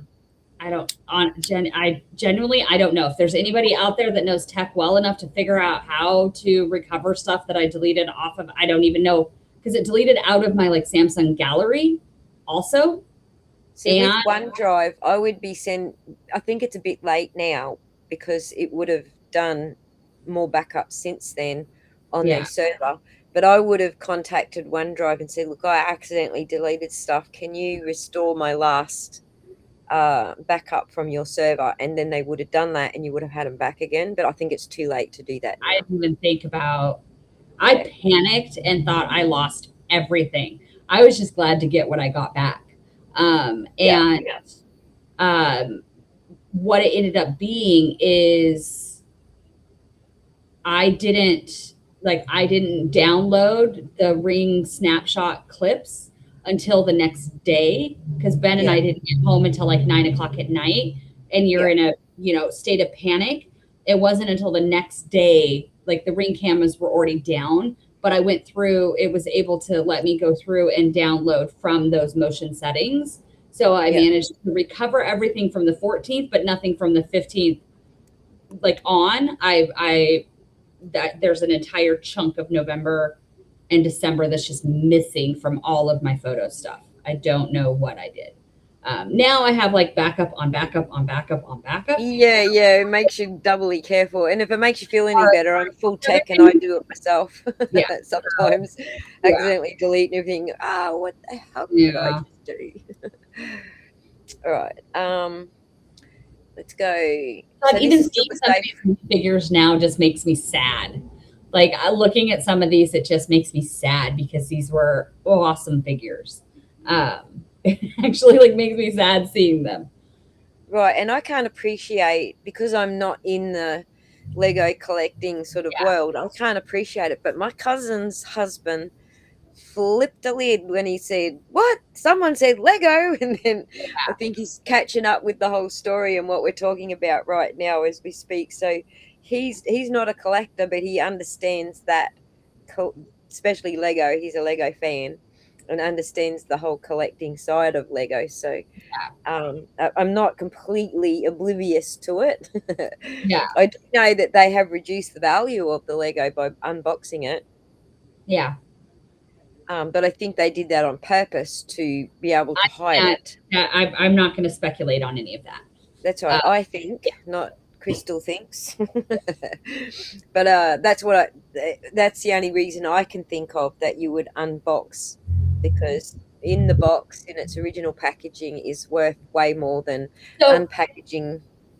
I will clarify. This is going to be like a you exclusive because CoffeeZilla, we actually talked to him about this, but it got edited out of that video. Because, and this is information that Brian was aware of, but that's not always accurate when it comes to the retail side of Lego. So there were hundreds and hundreds of battle packs. And some of them, like the Republic Troopers, the Kashyyyk Troopers, the Utapau Troopers, if you sell each of those, and so a battle pack is a little micro build, like a little ship, a little tank, a little something, and 4 minifigures. You can see them on this, like on this cart. There are some battle packs where there were 30 battle packs, and each of those 4 individual minifigures sold by themselves, like the value of the 4 individual figures by themselves is worth more than the set itself. Mm-hmm. And so because there were so many, there were battle packs that we cracked open and sold individually. Because sometimes you have a $60, $70 battle pack that doesn't sell because somebody wants just one trooper, like just one, Mandalorian sentry, or just one Republic or Utapau trooper. So those would come through, like sell out like crazy. Yeah. And so we had a stack of the instruction booklets and the build from the set in the back on an actual bookshelf that I was going to go through and put in that inventory when our thing came to an end, and the store was going to purchase those sets from Brian. So when CoffeeZilla is going through and trying to identify the missing sets, there's a bunch of those battle packs that I know where they went because they got cracked open and put in the case. Yeah. But they weren't on that spreadsheet because the store hadn't bought them, like reconciled that yet. But explaining that, CoffeeZilla ended up like editing that whole part out. So there are some sets that are more valuable individually, very specifically when you're talking about battle packs. Right. And So we should so many. We should be able to identify those on the on your spreadsheet, right? Yeah. Yeah. Cool. Awesome. So whether you broke them up or not, they would be listed as a battle pack. Yeah. Oh yeah. So when you say they're worth more as separate minifigs than the battle pack is, would you price those at the high price? If you say it's a battle pack and it's got the 4 figurines in it, would you price that at the high end? I mean, yeah, you'd price it at the value of the brand new figure. So the high end, low end is kind of like new and used value. So a fresh figure coming right out of a battle pack was going to be priced at the brand new higher end of the price. And some of those were like the individual, some of them, the set was worth $60, but each of those 4 figures were worth $40 a piece. and Right. were really, really popular. But people would want to buy, like, I want one of those figures, or I want one figure from 5 different. So we were able to market to, like, sell to a wider audience that way, while still also having, because there were so many battle packs, we could still sell them sealed. Yeah. Fair enough. I follow now, so that will help me when I'm going through the. So that back picture was in that back safe room. And like, as far as those figures, some of them were from Brian's and some of them weren't. That's one of those, like, some were, some weren't. So just looked for the tags. Like Yeah. the Uncle Owen was one of Brian's. The light up Luke is not. The Watto was not. The Bail Organa was not. The Django was not. The Amidala was. I can't remember his name behind Amidala. So when we see the yellow sticker on the thing there, that's not marking Brian's. No, that's just our price sticker, our price tile. And then sometimes we would run out of the price tiles. We only had like a certain amount for each value. We would use like the pricing gun and put the white sticker over top of it. Yeah. All right. And if you zoom in on that white tag on the figure on the very right there, those are hard to see because it's a white background. Yeah. But if you zoom in on these, you can see more of them. Yeah. Look, that one's got a white tag. I don't know if it's him or him. But there is a white tag. It does have a white tag. You can see the white tag. Yeah. That isn't that an Abe's Odyssey character, and that's a Star Wars character? No, so Watto is the Watto, that blue figure, that is Watto. He is a Star Wars figure. Oh. Yeah. It looks like a I can't remember what they're called. Yeah, but I'm following you. Yeah, no, he was helicopter above them.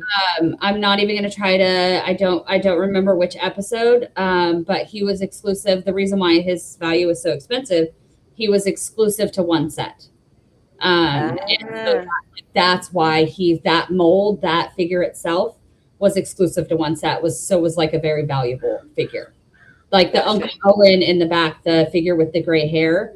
Also like a fan favorite character, because it's like, it's Uncle Owen, right? But he only appears in one set, or at the time only appeared in one set. I think he's come out since then in one set. And like, that was going to be my next question about which ones were limited items too, because those are the worth more, aren't they? The Queen Amidala only came out in one set with the dress, with that with her crown and that formed skirt. She only came out in one set. Right. Who's played Abe's Odyssey and knows which character I'm talking about? The ones with the little helicopter. Somebody in the chat. Somebody in the chat. I can't remember what they're called, and I should know because I'm still playing the damn games. So I should know it. Right. Did I mark that one? I did. A funny side note, I went ahead and looked at Brandon's photos, and one of the questions I had was, early on when I was looking through these photos, was I didn't realize things had been moved in and out to take photos. Yeah. And in his photos, these trays are inside, but what's hard to notice until you're looking for it is those tags are on there. Yeah. So you can see the tags in his photos as well. I pulled all of those because we put those in those safes on the shelves on top of the boxes. So I pulled them all out because it was too dark inside to get a good picture. So I pulled them out to get these pictures. Right. I'm just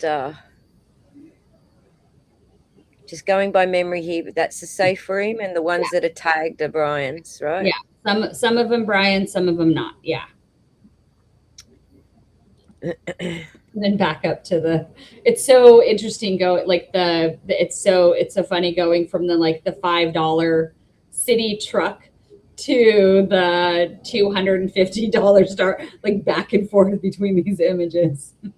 What I found interesting is, because this is in time order, so what this shows us is that you're in one room doing that room, and that Ben was in another room doing that area, and it corroborates what you'd already said without you knowing we were going to put them in time order like this. Yeah. If that makes sense. So yeah, no, absolutely, because we had never compared them based on timing.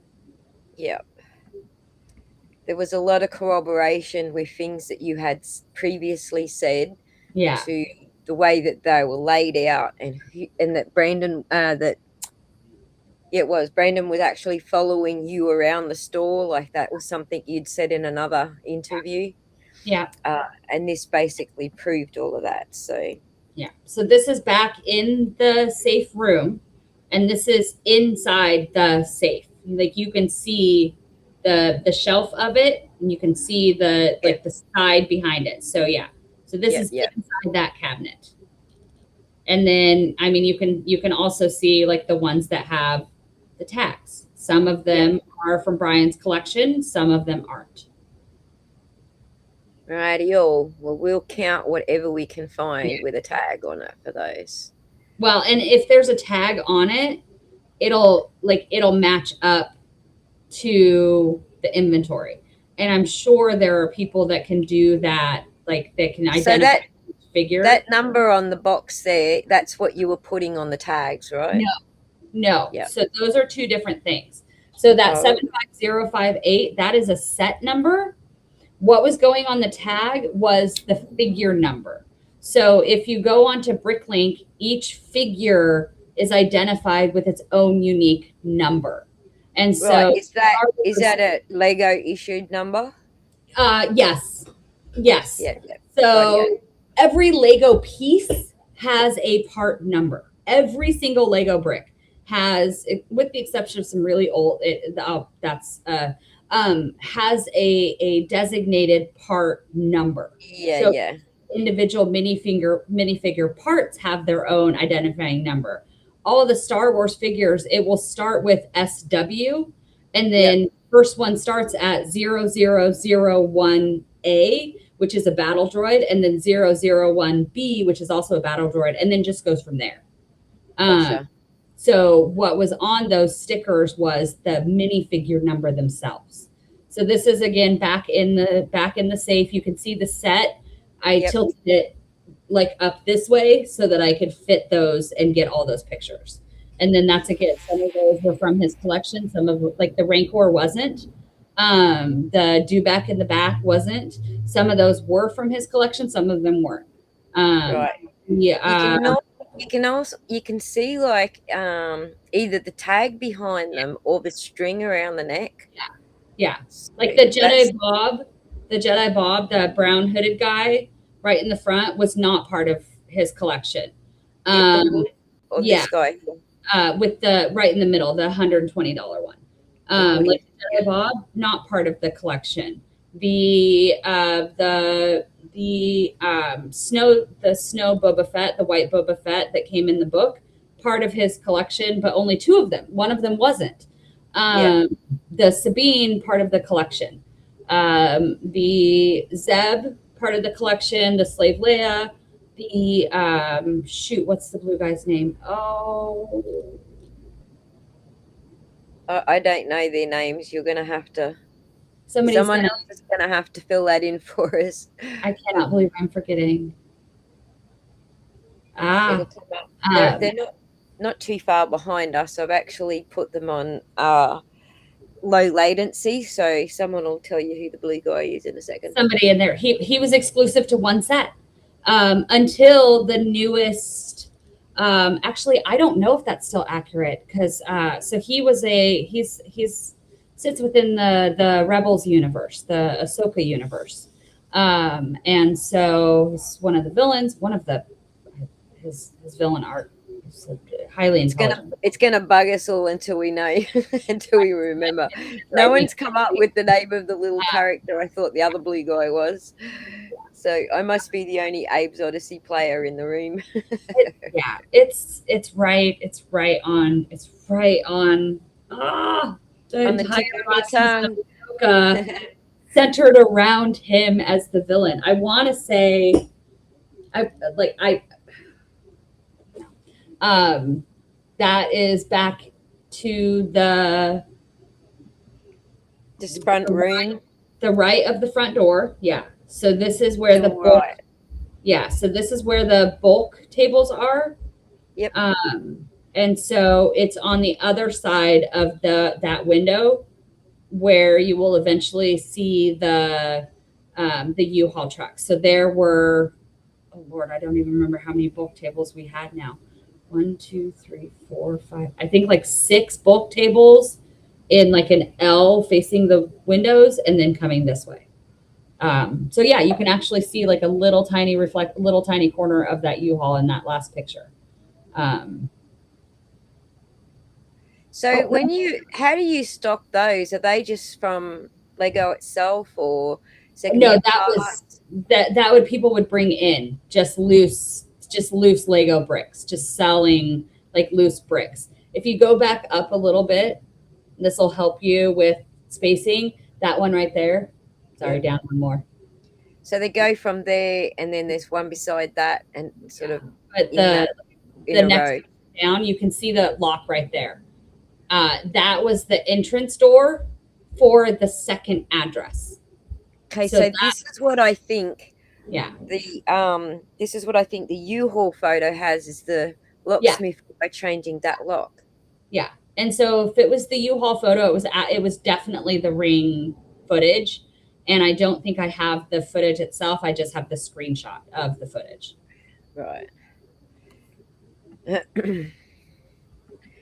One thing Ben didn't get pictures of because he didn't know to take pictures of is those curtains, those around the sides of those are there because under each of those tables were tubs full of sorted bulk that we would use to replenish those tables. So these are double tubs, really? Yeah. So there's the table. Holy shit. And then underneath there were totes with more sorted bulk that was ready to go out and be sold. There you go. Holy Hannah, because you had a lot of stock in there. Yeah. And then this would have been, you can actually almost barely in the top right corner, you can see the dividing line between the two addresses. Right. So this table would have been like, here's the front, those windows that we just saw in the parking lot, and then the bulk table's right here, and then that table would be right here, and then the party room right behind it. So this was kind of like a table where we had laid out. What is that? That room's the second address, right? It's part of the second address. I generally would refer to it just like as it was the bulk area. I don't know how you want to refer to it, but that was a table where we had those like the Go Figure displays laid out, some of the books and stuff and that just kind of, it changed depending on inventory. It was just kind of an extra display thing. But this is still to the right of the front door. It's all to the right, but yeah, it's all where the bulk was collecting. So this was also to the right. I'm going to leave it at right of the front door, and then we'll try and work out how to lay that out. A map. Thank you, Strong Leg. Love you too. Thanks for dropping in, and have a good sleep. It's illegal to impersonate a process server. All right, the chat's having their own conversation over here, so I'm sure Pun will let me know if there's something come up that I should put up on the screen or ask Chris. They did figure out the name of that character. It's Grand Admiral Thrawn. Yes, Thrawn. I'm sorry. Thank you. Please don't excise me from the. So yeah, that was the same. Longer image. I appreciate the follow-up comment, Admiral Prawn, but I think that would have been a calamarian. There you go. Thank you guys, whoever contributed. Grand Admiral Thrawn. Yeah. Gotcha. Who makes an amazing villain. He is and nobody has come up with who they think the little character it looks like is out of Abe's Odyssey. I can't think of their names. If my son was awake, he'd be onto it. He'd be like, I know those are blah blah, Mum. All right. This has got a yellow sticker on it. We've also got a whole row of them, which I think you do in the next photo anyway. This is back, like this is back in the safe room, inside that locking, like inside that cabinet. Yeah. And Yeah. so all this bottom shelf is Brian's as well? No. Okay, just the ones with Oh, stickers. yeah, Omo. I can actually identify, if you go down a little bit, exactly which ones aren't Brian's. The bottom of that, there is a Let's get a clearer picture of it first. It's almost, it's not Bionicle, but it's like, it's the buildable fig, but it's the old style. So you can see the two on the top right there. The red, that guy, those two, those were not part of Brian's collection. But everything else under it is. Yeah. All right. I can't see clear enough. I think a few of them aren't. You can spot a few price tags that don't have the yellow. So there were a few here and there mixed in, but it's mostly because like those two buildable figs, they were on the shelf. I pulled them off of the floor, the sales floor that night. So that's why they just went back there, because they were on the sales floor with the rest of the retired sets that got pulled back. So I didn't separate them out. They went right in there. Yeah. All right. It's weird what I remember from that night. Those small details. But only if you've got the photos, right? Because I'm sure that if you didn't have these, you would be struggling. Yeah. Right at the front door. That's directly outside of the party room. The ring still camera to the right. Yeah. Still to the right. The ring camera that caught the locksmith actually sits on the very top of that shelf, that display rack right there. Radio. So if you were sitting in Schrodinger's U-Haul, you would be looking directly at this wall. Yes. Yeah. You can see the plug in the outlet. That thing plugged into the outlet. You can see the white cord going up to the ring camera. Oh yeah, just there. Yeah. Okay, so remember that layout. These are right of the front door, pun, but opposite the windows. Yeah. So when we get to drawing our little diagram for all of these.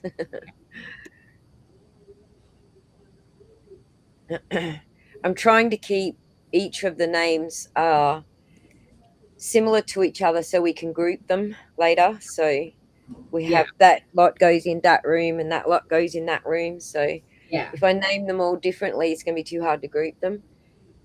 Thank you for the super chat, Erica. And the question, you don't know the power of the internet? No, we do. I've become very aware of the power of the internet at this point. It is great. Our attorney is a little she's got the Kaiser police reports now without having to Freedom of Information Act or request them. So it's been kind of great. And I gotta shout out the BandMap right now, because their 100th update on there was like perfection. It was, I quite enjoyed your choice of your 100th episode, your 100th update, and our attorney appreciated that as well. Yes, thank you, Michelle. Sleegs. I couldn't remember the name of it for the life of me. There's sleegs and slogs and all sorts of things, but these ones were sleegs, and they looked just like that little blue guy, but instead of wings, they had a little helicopter and machine guns. Yeah. All right. Let me go back to the super chat just to revisit that. I'll tell you who didn't know the power of the internet is Bam. We, however, on the internet did know our power. How many days are we into the 3 to 5 days? Right. It's months now, isn't it? It'll blow over. It'll all go away.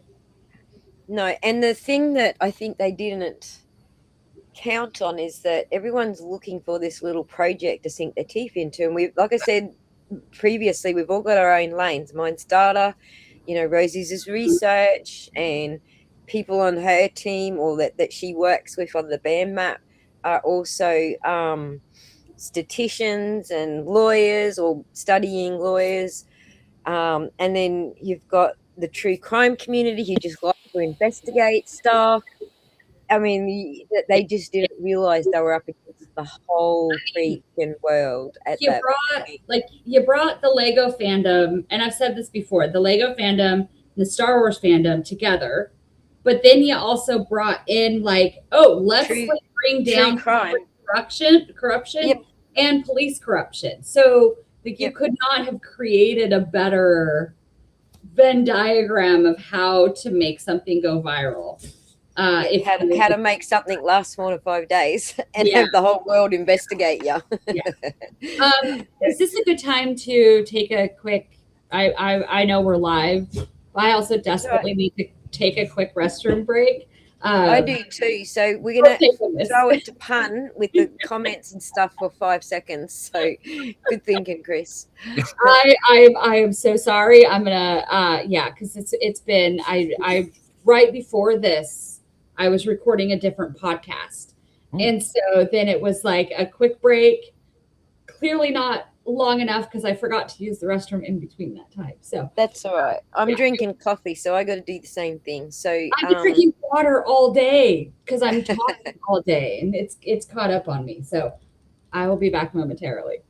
Okay, me too. It's up over to you, Pun, for 2 minutes tops. Oh, I am prepared for such an occasion. I am reading from the book.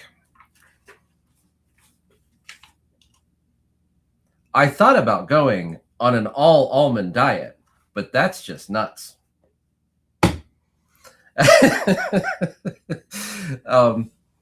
Yeah. This there's so many little things in this that I've been having a lot of fun with, but one of the things that they were just mentioning, like what groups got involved, and I really wanted to take a moment. So I'm so glad we took this moment here, because I don't know how many people saw this. But when Reckless Ben was early into all this, he got an interview from Joel Haver, I think is the name of the account. Well, the D&D folks know who that is, because he did that first time you play an RPG, second time you play an RPG, and then a bunch of other like RPG stuff. So the D&D group did get in.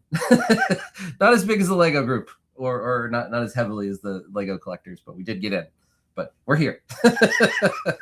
So I thought it was just so much fun early on when I started streaming some of this stuff, like, hey, what groups are here and why are you here, and what is this connecting?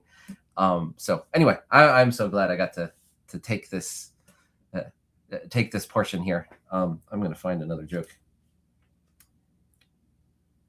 Oh, I should wait till Ozzy gets back. I will save that one. Why can't leopards hide? Because they're always spotted. So I'm really glad that there's a lot of the familiar crowd in here as well. Every one of these streams has been a party. I got to party out in a stream earlier today. Sheldon was streaming earlier today, and there was a big party. But it kept moving to new streams, so you got to be in a fun little chat run around. I'm really hoping when we get a little bit further, we can get through some of the videos, because I did put some of the videos together as well. And so watching them in order, you can actually kind of watch people walk around the store to some extent by watching where their photos move to. So I'm really excited for that part. So the Lemonade Man, I actually have an answer for your question. Are these puns or dad jokes? A joke becomes a dad joke when the answer is apparent. Thank you for the $5 super chat, Erica. I want that as a thumbnail with Vader pointing at Bam. Good on you. And a $10 super chat from Mercurial. A bio break. That's a great term for it. I did save one of my terrible jokes until you got back. Why don't banks allow kangaroos to open accounts? because they bounce checks. I don't know. Yes. That was a wild guess. I'm sorry, I ruined your punchline. Oh no, that's totally fine. Actually, what was the other one? It's what? Okay, why did the bank repossess the Tower of Pisa? I can't guess that one. Because they had a lien on it. It's funny. All right, back to you. People respect me, god damn it. I'm a serious businessman, not a joke. The comedic intermission. Nice. I have my absolute favorite terrible joke. Ben likes to pretend like he hates dad jokes, but it's like he secretly enjoys them. And making him like roll his eyes and groan is one of my favorite things. My absolute favorite joke, though, is the one that like it won over my stepson when shortly after, because Ben and I had been dating for like about 6 months before I met Noah. And I'd heard this joke and I was saving it for the right moment. We were driving home in the car one day and he like snort laughs in the back of the car after I told it. And then from then on, he was like, okay, yeah, this is fine. It's just my favorite joke. It's better under like under specific circumstances, but it's basically like point at any tree and just, like, I don't trust trees because they're all a little bit shady. Oh. That's my favorite terrible joke. My favorite terrible joke, and I saved the awful ones for the grandkids because they actually laugh at them. Everyone else is like, what? My favorite joke was, how do you get Pikachu on a bus? Your Pokemon. All right. I've got the worst joke you guys have ever heard. Hold on. Oh no. Ben's gonna be so sad he missed all of this.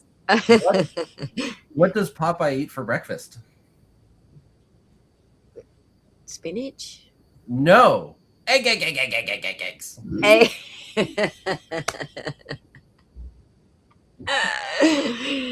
Oh my goodness. Okay.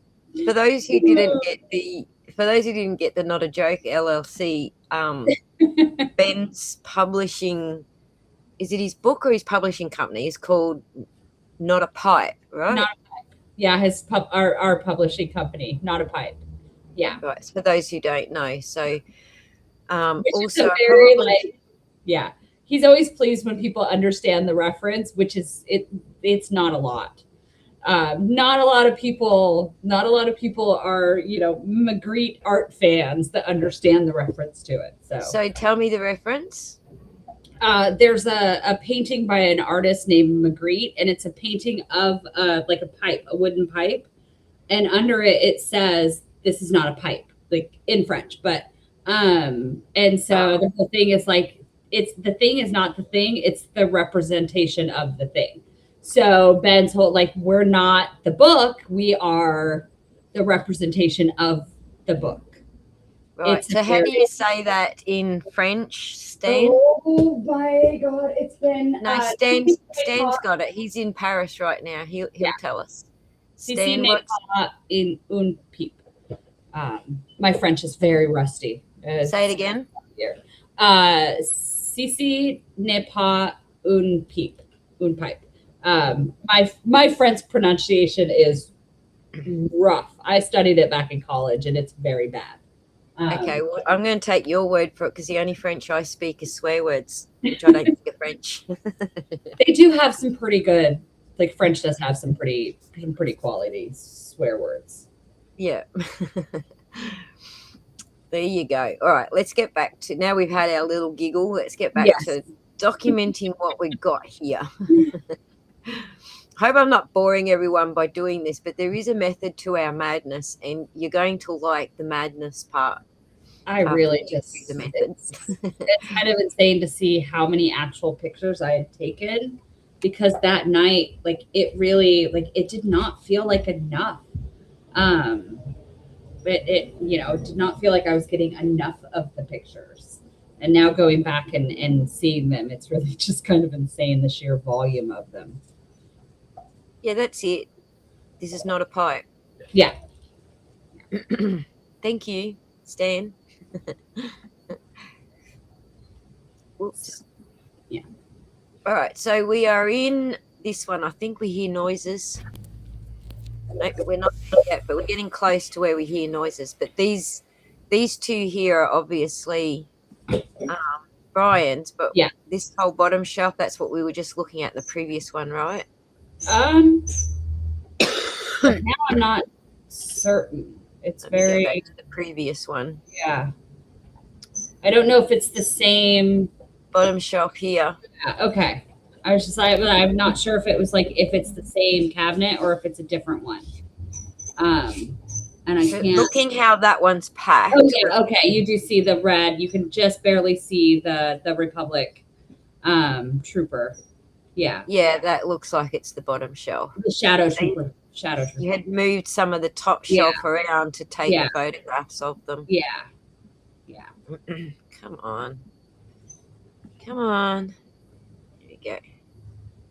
All right. What we were trying to do, just doing some of this, is trying to get the last picture was better, but trying to get some of the numbers from the shelves that weren't photographed very clearly in other pictures. So, all right, we've got this one. And some of them I can identify by picture, like by the box itself. Like that 4501, there are two of those. But they're two distinctly different sets. It's like one of them is specifically the blue box. There are only a couple of sets that Lego used that particular light blue on the box. And so that set and the other set, they are the identical set. Every piece is the same, except the box is a different color, and it's very specifically like an anniversary blue box edition. So it's $50. Like its value is $50 higher because that color. Interesting. The Cloud City the set. Things you learn. Same. The Cloud City set is also that same light blue. That's not a color that they used in their branding in their boxes. It's more of a dark blue. Interesting. So it's actually like the blue box.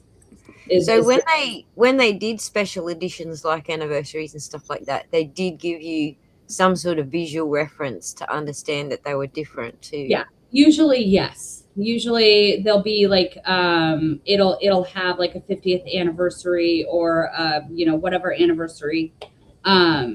This is, I don't know, like this is directly in front of the front door. Like not like right in front of it, but direct line of like pathway from the front door. So it was like right in the middle of the store. Front door. I don't know how to.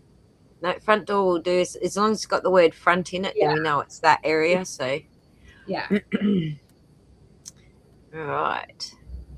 This will be directly across from like the minifigure cases. This is in the 3670 set part of the store.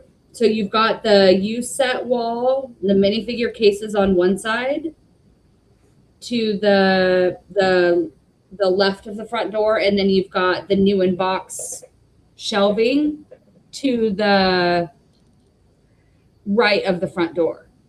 All right, we'll leave it at right of the front door, and then that's opposite the windows where you can see the U-Haul, correct? Yeah. This wall, not opposite, no, this is a different wall. This wall is where the dividing line for the two addresses is. This wall itself is that separating wall. So on the other side of this wall is what? The birthday party room. The party room. Gotcha. Yeah, right on the other side of that wall. Right. So take note of that pun. This will be a little bit, it'll be a little bit clearer as we get to other pictures and other videos. This is the very end. So these empty spots, this was a certified set. Remember earlier I was talking about certified sets, and sometimes they don't come in their original box. You can see right behind it, there are a couple other white boxes. To be a certified set, it didn't have to have the box, but it did have to have the instructions. So we would put them in our own like white cardboard box. So this is the very first shelf with the new sets closest to the front door. So I'm just wondering, Pun, if we got the you know how you said you Googled and you got both the shops? If we got those two floor plan or just floor shapes from that and sent that over to Crystal, she could probably draw out which walls or floors rather. The floor plans, if you have somewhere floating online is our franchise agreement. It's part of our lawsuit. The lease and a diorama of the floor plan is in our franchise agreement because it is in the franchise agreement. Those documents are already online. The floor plan, yes. Yeah, the floor plan is in my franchise agreement, which is in our lawsuit. So that's already out there. And yeah, I can absolutely help clarify. I think it even indicates like which one is which building is which building. Yeah. Right. So Pun, I think that's I think that's on the BAM website. The link you had just before with the Exhibit A on it, I think it's in that list from the BAM website. I'm going through that right now. It's within Rosie could just tell us the name of the document if she remembers. Yeah, it's within our franchise agreement, and it's towards the end of the franchise agreement. Perfect. Because they included the lease in the franchise agreement. Because we were supposed to be taking over the lease. They never reached out to the landlord. They never passed along that paper that we signed and Ammon did not sign in the franchise agreement, which is how the contract, the franchisee contract between Gorman's and BAM is what we're after, Rosie. If you can tell us what, just like a keyword to search for in that list, and then Pun can tell me what that is, and then we've got a floor plan. Yay! All right, let's keep going because we are so far. We are so far from the end here. So where are we at? We're still at right of the front door, but that's opposite the party room. Right. Yeah. So that's where we still are here. And it's same spot. So yeah, that's a certified set. You can see behind it is a retired set, a couple of retired sets. So this is where Brian's collection would have been when it was on the shelf during the day. But it wouldn't have been while Ben was out there photographing because it's all in the back room right now. All in the back room. Yeah. Right. All right. Just checking if I had to put any X's on these. So. Yeah. All right. Is this going to help you identify your own inventory outside of Brian's? I mean, some of it, like he got the prices, but not like I can identify the set based on the image on most of them. And like some of them you can't clearly, like we'll have to zoom in and go through and like zoom in on the set number. We'll do that for you. We're putting the work in at this end, so either me or Pun will do it. What happens is we've actually both been doing the same, like our brains have been thinking the same way. Yeah. So we're actually doing the same thing. So we need to keep each other posted. So one's doing something and the other one's doing the other thing or whatever. Yeah. So, but we have been working on it, and I dare say Rose is working on things as well, like trying to make things match and work out what's what as well. So her team over on the BAM map. So okay. Back in the safe room. Those two sets that I showed you that I said weren't those two, yeah. Those are those two. So I pulled some of these out to get clearer pictures of the set number itself. Yeah. So 3 of those. Yeah. The yellow stickers, yes. You can see those 2 were certified. Right. Moving down. Let's just have a quick squizzy at that one. We had a buy come in with somebody that came in with like 8 or 9 of those built figures, those buildable figures. And we certified all but one. One of them was missing one piece. And so we sold that one used on our shelf. Gotcha. That I remember those. It's another certified set. Yeah. I think at a point he went through and was like picking up every set and getting the set itself and the price.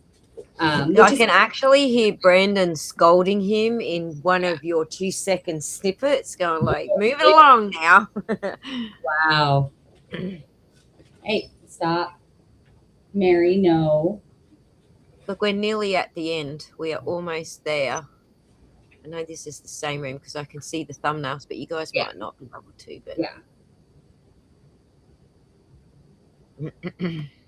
yeah, so he was really trying to get the prices, which is good because, you know, a year and a half later, prices have changed. And they'd be worth more now, wouldn't they? Some of them, yes. Some of them, no. It's really difficult to tell.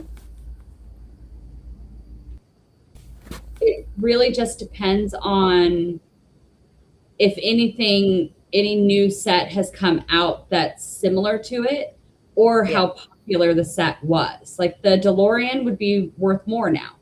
You know, the architecture, it's maybe. You never know. I remember hearing one of the other ex-store owners saying that they weren't really interested in the arc. They'd tell people not to bring the architecture in. So our architecture sold really well if it was certified, not so well if it was built, but that was always because it came in without instruction booklets. Nobody ever brought it in with the instruction booklets. And since those people were hesitant to buy them without the instruction booklets. Understandable too. Understandable, because who can put together anything without the I call them destructions. Yeah.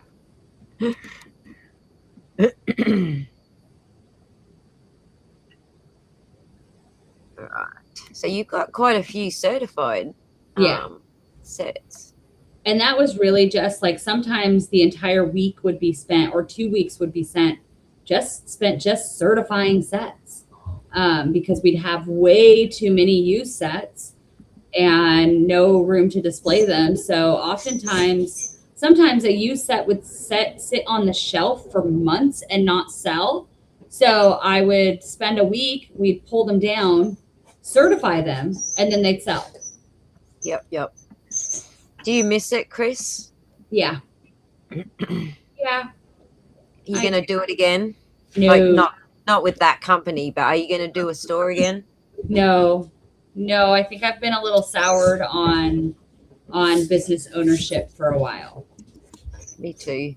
I didn't even go through what you went through, but this is enough to deter anybody. Yeah. I think I've probably kind of, for a little while. I don't think I'll there comes a time where you burn out, right? Yeah. And you don't realize until you take a break, and then you realize, holy shit, I must have been burnt out because I'm enjoying this so much and having time off. Right. Yeah. I mean, it's nice and it's freeing to be able to work for yourself, but it's also a lot of work to be able to work for yourself. There's nobody else. But I'm in management. I'm in retail management right now, and it's really kind of the same thing, right? If I'm not feeling well, I'm towards the top of the ladder. There's nobody covering for me, so it's very similar. At least with store ownership, I could just be like, I am so sorry, we're not going to be open today. That happened very, very rarely, but there was a time period where we had to close on Thursdays because I was working by myself every day, all day for a period of like a month and a half because we only had 2 staff members at a time and they both left at the same time. So I was running everything. Like it was just me while hired and trained. And I was finally like, we have to close for a day during the week. I can't do this anymore. Which is something I don't miss. Gotcha. Pardon me. Did you only have 2 employees or did you rotate employees? So we generally only had like 2 employees at a time. There was a time period where we had a bit of an overlap with like 3 employees at once. But most of like they were all part-time. So it was part-time staff. I had when I started there as an assistant manager, we had a college student. And then like my stepson would come in and work at the time he was in high school. Like my daughter would come in and work part-time. So there's the poly bags. And those are not Brian's. Those are the ones that you got in separately. I tried to get to toys. Oh, from Lego. There you from go. Toy House. Yeah, so it was from Toy House. Yep. All right, where are we now? Still in the front room? Yeah.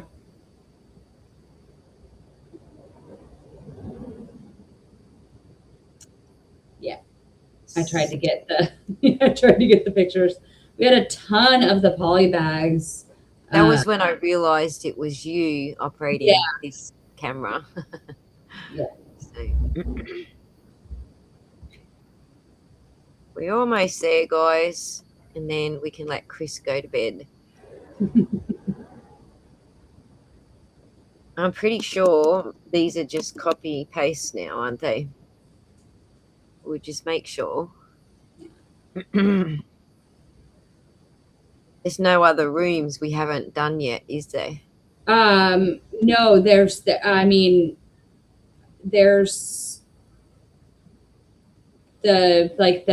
video of the individual like minifigure cases and then like the bulk area in the back, but I don't know if you have those on here. Because a lot of that we just took video of it because there was no time. So I opened up my camera and just got as much video as possible. Right. And I feel like the majority of Brian's collection was in the safe room at this stage. Yeah. Almost all of it.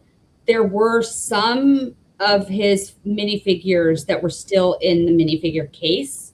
Yeah. But mostly everything was in the safe. None of the like the high value ones, because we pulled the entire top row and then 2 or 3 plates from the bottom row. We separated them out by like genre within Star Wars, like which era. We also did it so that like all the most expensive ones were on the top shelf so that we could take them back at night. What is that? That is the Adidas shoe set. It's a brick built tennis shoe. There you go. A Lego or just a brick? Regular brick. Is it Lego? I mean, it's Lego, yes. But it's like it's individually like it's a Lego build. So it's a set of like an Adidas. Yeah, so you can see. Yeah, there's the shoe there. Interesting. Yeah. No, you can't actually wear it. And yes, customers did ask me if they could wear it. I would always say, like, put it on your foot at your own risk. Why would you want to step on a Lego? So it was hollow. It was a hollow build. No, so partially, but there was like a piece right in the heel. Like you would not want to put your foot in there. But you know, people are weird. It's perfect memory because my memory of Lego, my half brother, he's quite a bit younger than me by about 4 or 5 years. He always had Lego, and I can remember as a kid stepping all over the Lego and getting like the corners of the Lego stuck in my feet. And then when I got older and had my own kids, we ended up banning Lego because they wouldn't pack it away. I would always be stepping on it. There is something worse than stepping on a Lego, though. What? I would not tax. No. So we would build like fidget cubes, infinity cubes out of Lego. And so I would bring all the various parts, and so they would be like specific colors and like very cool. I still have one. But I would bring all the parts home and I would lay in bed and like have a movie on in the background or something as I was just building, 50 of them at a time. Yep. The only thing worse than stepping on a Lego is realizing you've lost one in the bed and rolling over on it in your sleep. That's an unpleasant. That was finally when Ben was like, "You're not allowed to build in bed anymore." Yeah. And so then I had to do it on the couch. Ouch. Because that's not fun. Or when you find a Lego piece at the end of the day somehow like in your bra. I know how it happened. That's always the worst part. I can't say I've ever had that problem. I hate when that happens. Yeah. I used to share a bedroom with my half brother, and he used to snore. As he got older, he started snoring, and I used to like reach into the Lego box and just toss Lego at him to make him like turn over or something, so that I couldn't hear him snoring. I mean, you're nicer than me. I just give Ben a little shove or a little kick. I'm not very nice about it when I get woken up in the middle of the night. I don't. Well, I'm not very nice about it either, but we're in separate beds across the room from each other. Yeah. So it was only a very short period. I think it might have even been just like a sleepover or something that we were in the same room like that. But I do remember tossing Lego at someone snoring. So it might not even been him, but I know it was his Lego. Oh my goodness, we still haven't made it through the certified. He took so many pictures. He did. And you know what? I'm just going to not tag those just for now because I can see in the thumbnails which room he's in. Yeah, we're almost to the end of the. Oh, hey, there's the right. So previously you had said something about, them not inventorying, but I am absolutely certain that's what he's talking about here. So I can. Sorry. What did you say? No, I didn't hear it. Oh, I'll do it a little louder. Let me try and adjust the volume on this window by itself. See if this is better. What's what and less likely that this is. He said, "What's what and less likely that this is." So he's talking about we'll inventory it, work out what's what. I don't know because he's on the phone with somebody. True. And I believe at that time he is on the phone with Kai, but I'm not certain. Right. But this can help. This picture actually kind of works to help lay out the layout of that room. Yes. Because you can see the door. So what's what yep. and less likely that this. So before all we could see was just a little on the end of the door. And I had my previous perception off. I was looking at the room from the wrong angle. So the shelves that we looked at earlier that had the bags of the minifigures on them. Yes.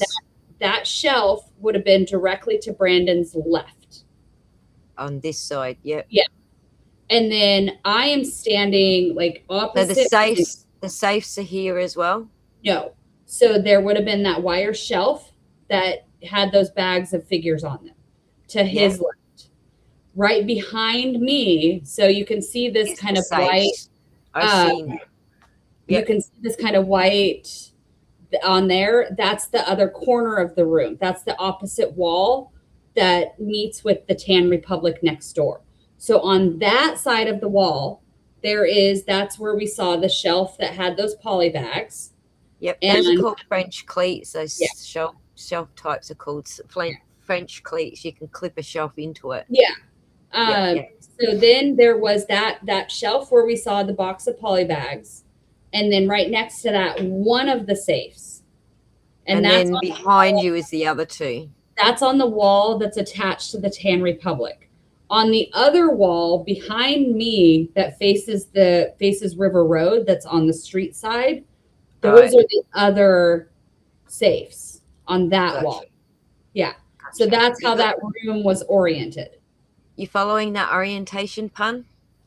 And Yeah, I Because think I'm going to be relying on you very heavily when we come to sorting out the orientation. Because I'm a bit like Crystal. I'm a little bit spassy when it comes to.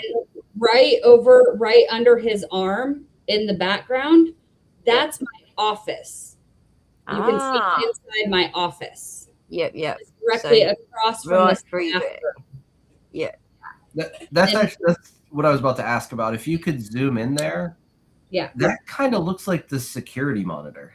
Yeah, that's the Lorax, but that's the hardwired Lorax monitor that corporate put in before I ever came to work there.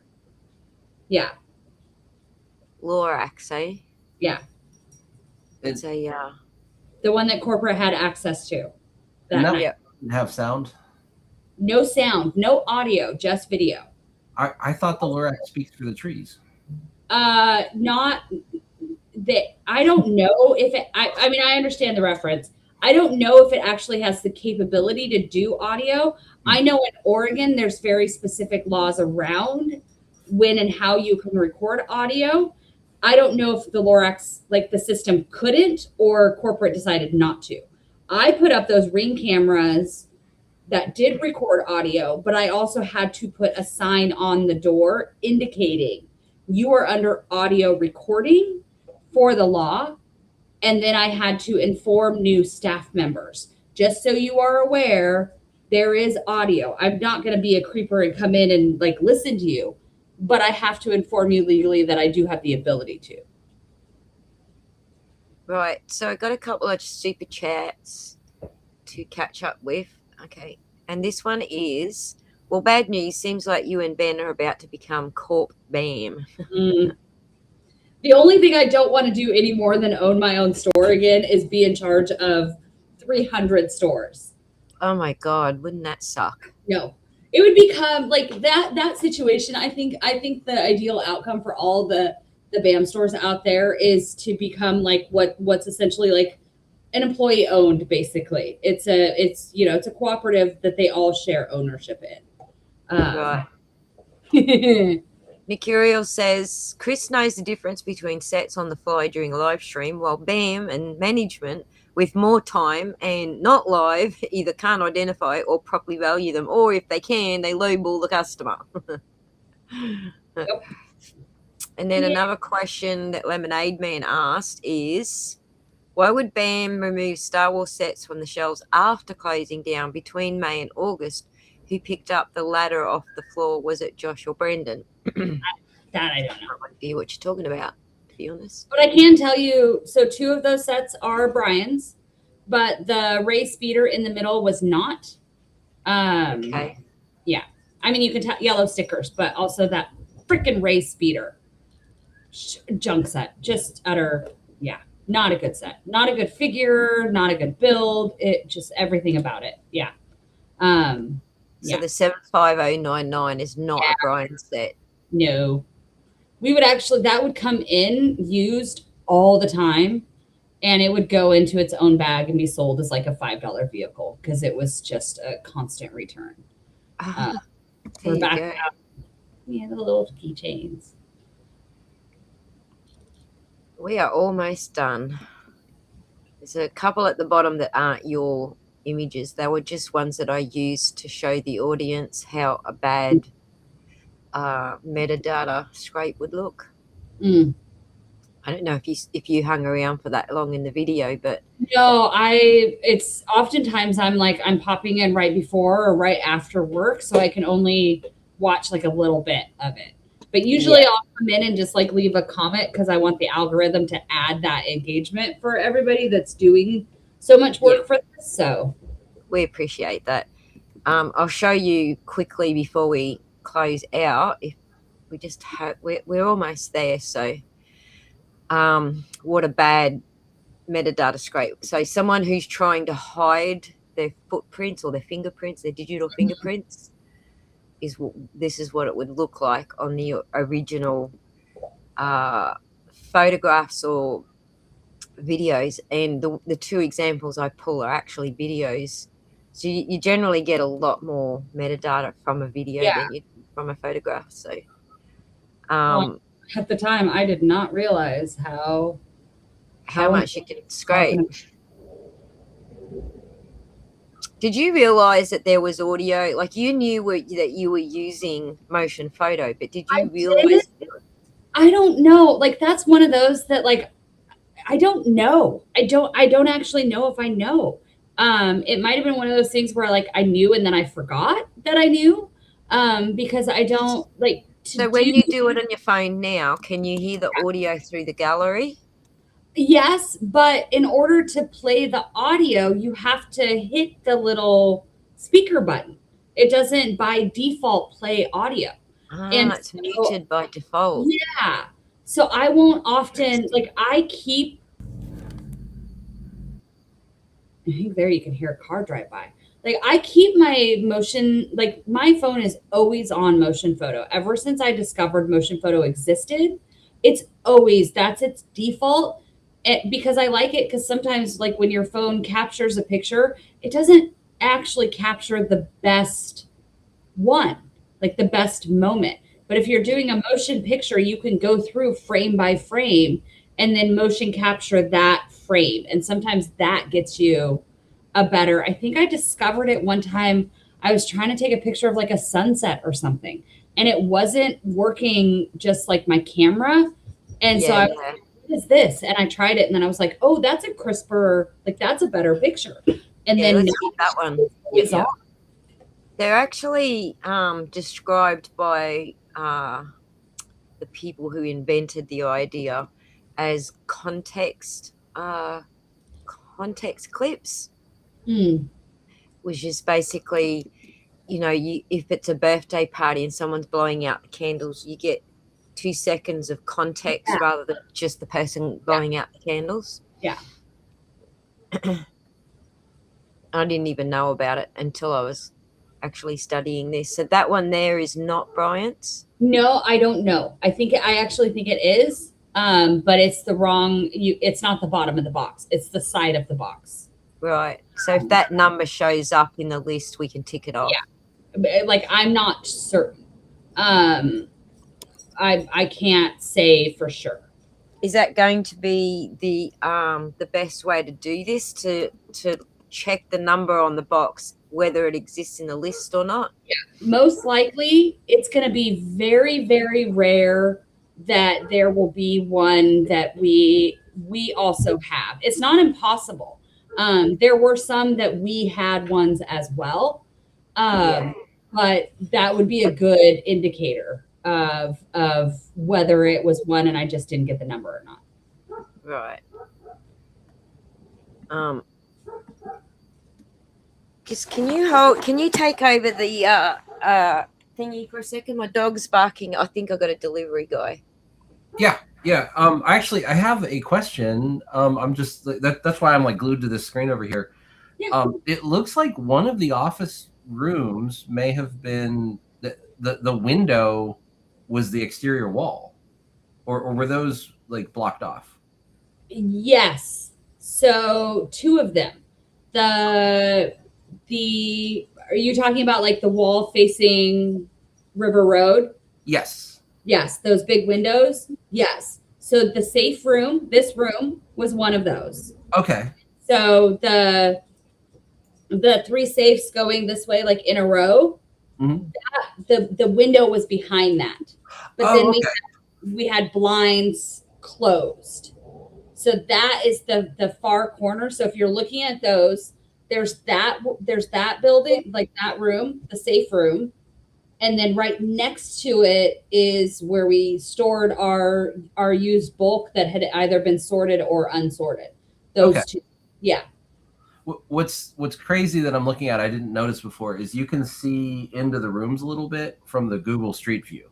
You So, can, but yeah, not anymore, or because they had full blinds on them. okay, And for the bulk storage, for the safe room, the safes completely blocked out the windows. yeah, And they were also painted over, and you can see the painting from the outside, like that had that like tempered, I don't know what you call it, design on it. And then for the bulk room, we had to keep those blinds closed all the time so that none of the bricks got sun damage to them. Oh, okay. Yeah. It's we were, when we first were playing through the videos, we couldn't figure out why we heard that noise that sounded like a car driving by. Yeah. And since it's so close to the road, that explains everything. Yeah. So we like that is the side. There's no parking along that side, right? It's directly, it's main road. There's a small sidewalk, but that was the least, that's not where anybody broke in through those windows. People broke in through the parking lot because that was off of the street and kind of secluded and surrounded by a fence and off of the main road. So there was no like traffic driving by, because it was a terrible location. one of the things that I kind of geeked out about, it's weird because I don't care that much about parking lots, but I started caring about parking lots because the front of the store is kind of the back of the store. Yeah. And in the Reckless Ben videos, they talk about being in the front of the store, and they sort of kind of are, but it's actually the back of the store. Yeah. It's absurd. And half the time Google Maps didn't even take you to the entrance along River Road. It would take you through this back, like gravel side, like tiny lane, where people would be like, I don't know where I am right now. Like, Deliverance country road. And, didn't matter how many times you were reaching out to Google Maps to get them to fix that. Nothing ever happened. Yeah, absolutely, utterly ridiculous. I hated that location, everything about that location. I did not choose it. Had I had the ability to choose it, that is not where that store would have been. I don't understand. I still don't understand the thinking behind when that location was chosen. I don't know why you pick a location that has 0 foot traffic. But Apologies for that. I got tree guys here to tidy up the rainforest from the power lines. Now I know why they wanted to turn my power off. They didn't actually tell me why. They just said it would be out for 2 days. I just looked at my watch because I was like, it's got to be like 11 o'clock. I'm so hungry. No, it's 8 o'clock at night. It's barely. It's your bedtime. I think we're done though. I don't think there's anything else here that we can't label already without you. There is one room. I don't know if it comes up in these photos, but I know Brandon has a picture of it where it's kind of like there's one where there's just a bunch of like loose things, and it doesn't look like you can walk into the room.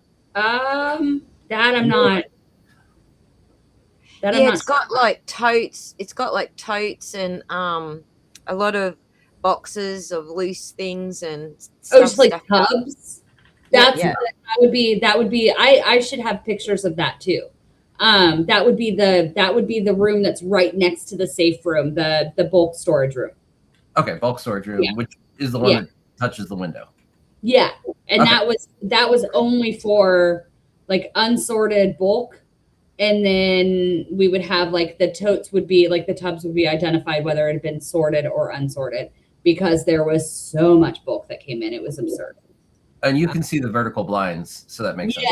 Yeah. All right, and then there's another picture that I didn't see. I didn't take and I didn't see until I went and looked through all of this.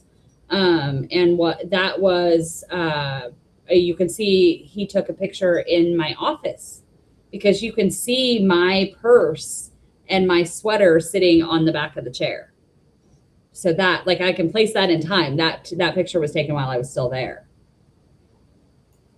I thought that one was really funny because in the one report, there's the comment about, and I thought it was also really offensive, but she should be worried about her purse, not the collection. But literally, the photo tells you you weren't. You were worried about the collection. Like that literally is what the photo tells you. Yeah. I love that their argument was like, she's being removed from the store. She's not thinking of anything other than that.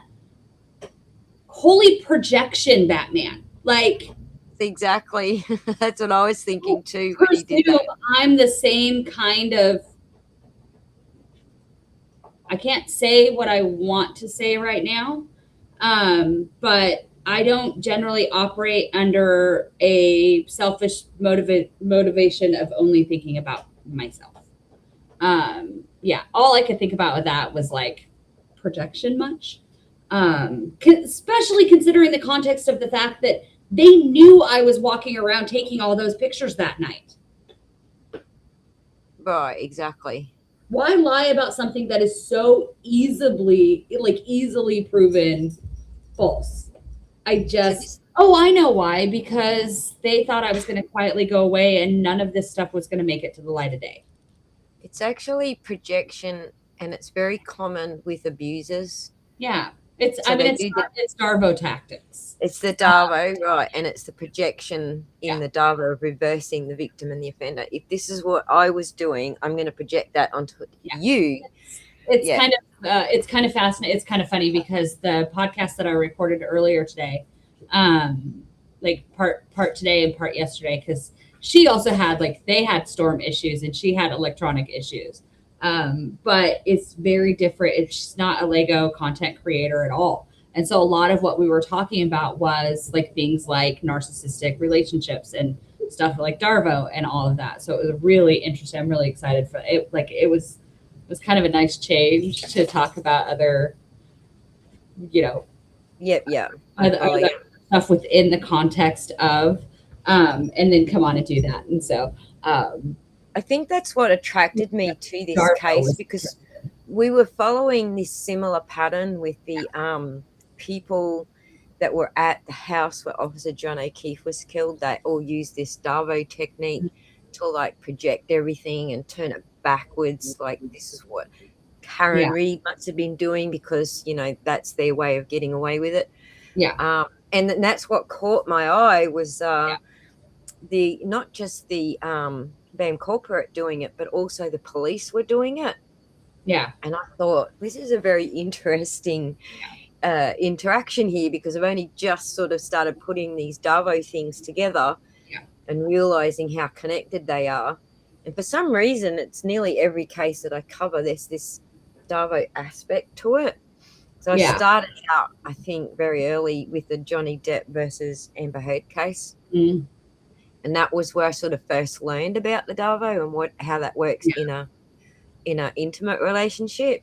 Yeah. And I went and read up heaps more about it, and I was like, holy crap, this is happening in lots of, like, not even intimate relationships. This is just a pattern for abusers. And it's a textbook pattern of behavior in any kind of abusive or manipulative or controlling relationship situation. Like, I recognized it almost immediately because of how I grew up. It was not when the comments first started, really, that was one of those things where I could, like, immediately recognize, oh yeah, these are Darvo tactics. And it's not even subtle.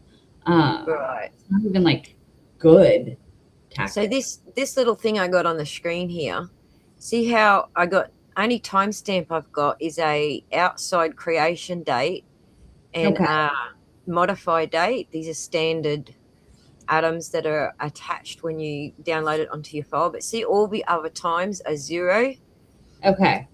0, 0, 0, 0. They're all zeroed out. Like, there's a whole bunch of atoms inside of this that are all zeroed out, and they're important atoms that tell you the provenance of the file, not just the timestamps, but where the file originates from. Okay. And yours are all exactly spot on how they're supposed to look. they've I mean, got the right value that matches the surprise date. me. Right. Yeah. There's hundreds and hundreds of these fields stored in the header of each of your either photograph or like I said, there's more in a video. And that was There'll this be, is what like, there will be one. There's one photograph that the metadata will be wrong, and somebody pointed that out to me, and I don't know if you've come across it or not. is But it the tub of stuff that you took from Comic-Con? no. So I'm not sure exactly which one it is, but it's one of the ones that CoffeeZilla, that CoffeeZilla posted on his Patreon after all of this, when he did the whole dump of all of this stuff. That's So where I got these from yeah. his So when we did our interview with him, Ben had a whole Google file, like Google Drive folder with all of this stuff. And what he did was he copied that folder and then sent the copies to CoffeeZilla. And then he reached back out to us and was like, hey, the metadata on this is for yesterday. And then we went, oh, crap. When you copy it, it changed the metadata to when he copied it. So then we went back and just shared like our folder, our master folder with him. Somebody in a comment on Reddit or somewhere, I don't remember, maybe Facebook, maybe whatever, reached out to me and was like, just so you know, one of those pictures. So one of those pictures in there is from that, like the metadata is wrong because somehow it was the copy. And so it has like 2026 as the date. I don't remember which picture it was, but I'm also like, I want to be really clear. I'll track it down for you. I'm looking it up right now. Like I want to be really accurate. I can probably find, I think she sent it through Messenger. But one of those is going to be off. I don't remember which picture it was. I might actually be able to like find it in, but if you come across one of those, like give me 2 shakes. I'm looking now. I'll be able to tell you which one it is because I copied all of the metadata into a spreadsheet. I'm just getting the spreadsheet up and doing a sort. Give me. But like whoever sent that, it's funny because they reached out to both Ben and myself and was like, just so that you guys know, so if anybody asks. And I'm like, I want to be like fully accurate. These tubs, that's ones you were talking about. So looking through all of these photos, 200, how many? 215. Right? It's a lot. They're all actually good timestamps. Oh, okay. So here's the thing. Maybe this is the thing. When you copy a file onto your system, it will record that date on your system. So I didn't list the system files except for the one copy date where I downloaded it to show what date that was. Okay. All the timestamps for your photos are actually multiple atoms deep inside of the file created by your camera. Okay. So they're two different things. So you've got versus the metadata that it shows on the screenshot itself. Yeah, when I create a copy of it on I downloaded it from the CopyZilla. When you create it on your system says this time I created this file. Yeah. But you go into the file a lot deeper than that outside of the system time, and then you get the actual camera times and everything. So if anybody else is looking at those photos released from CoffeeZilla, one of those, the time is wrong. But I also think like we sent him all the other ones. So there might even be like a duplicate photo on there. I don't know. Only terrifying for the bad guys material. I don't go after people who are the good guys. I was going to guess if there is one with a weird time, it's the copy of a copy, because there's one of them in there that's a copy of a copy. I think that's the one that says copy of a copy. And that may well be the one. Because we uploaded it to like multiple drives. find the copy of the copy, Like, and I'll tell when you I what it thought says. I was gonna when I thought I'd accidentally deleted everything. Yeah. That might be the one. I don't know. Somebody had pointed it out to me, and Yeah, I'll find it. I actually noticed it, but all the dates inside yeah. actually match. Yeah, I think it's right below these ones. Copy of copy. Yeah. Right. So the that's- metadata on that one may not actually No, it's perfect. It was created on the 14th. Huh. This is the derived date. So what it does is it counts the ticks and the file and then adds it all together and confirms the date. So that's what the derived date is. So the ticks in that little 2-second video actually add up to this. Why are some of those Create date. dates? Sorry? I was just gonna say, why are some of those dates 2022? Because like that down here, that's the profile of your camera. So your camera was built in 2022. Oh, okay. So that's a little normal. weird that you can That also tells me that no one was trying to wipe, layers deep in the metadata atoms, because we can still see it's the color profile for that camera. Yeah. 14th, 11th, the create date, and then the original time nested. I can't even remember how. Oh, see the number in front, 3 levels deep. This is not someone. If someone wants to change things, they would just zero everything out X deep. Like they won't even count how many deep. Okay. But this still exists 3 levels deep in the atoms. So when I say levels, I'm talking like that's 1 level. Yeah. That's 2 levels. And then that's 3 levels. Do you follow? These are nested atoms in the metadata fields. So people who don't really know what they're doing will only see that surface system time or the surface create and modify dates. These are deep inside the metadata structure. So it shows us our offset time, which is your time zone. So because all of that matches, that even matches your model manufacture date. Because all of that matches, then we can say, yep, this is legitimate. Whereas if you had one that was good, but then all the others weren't, you have a question mark over it.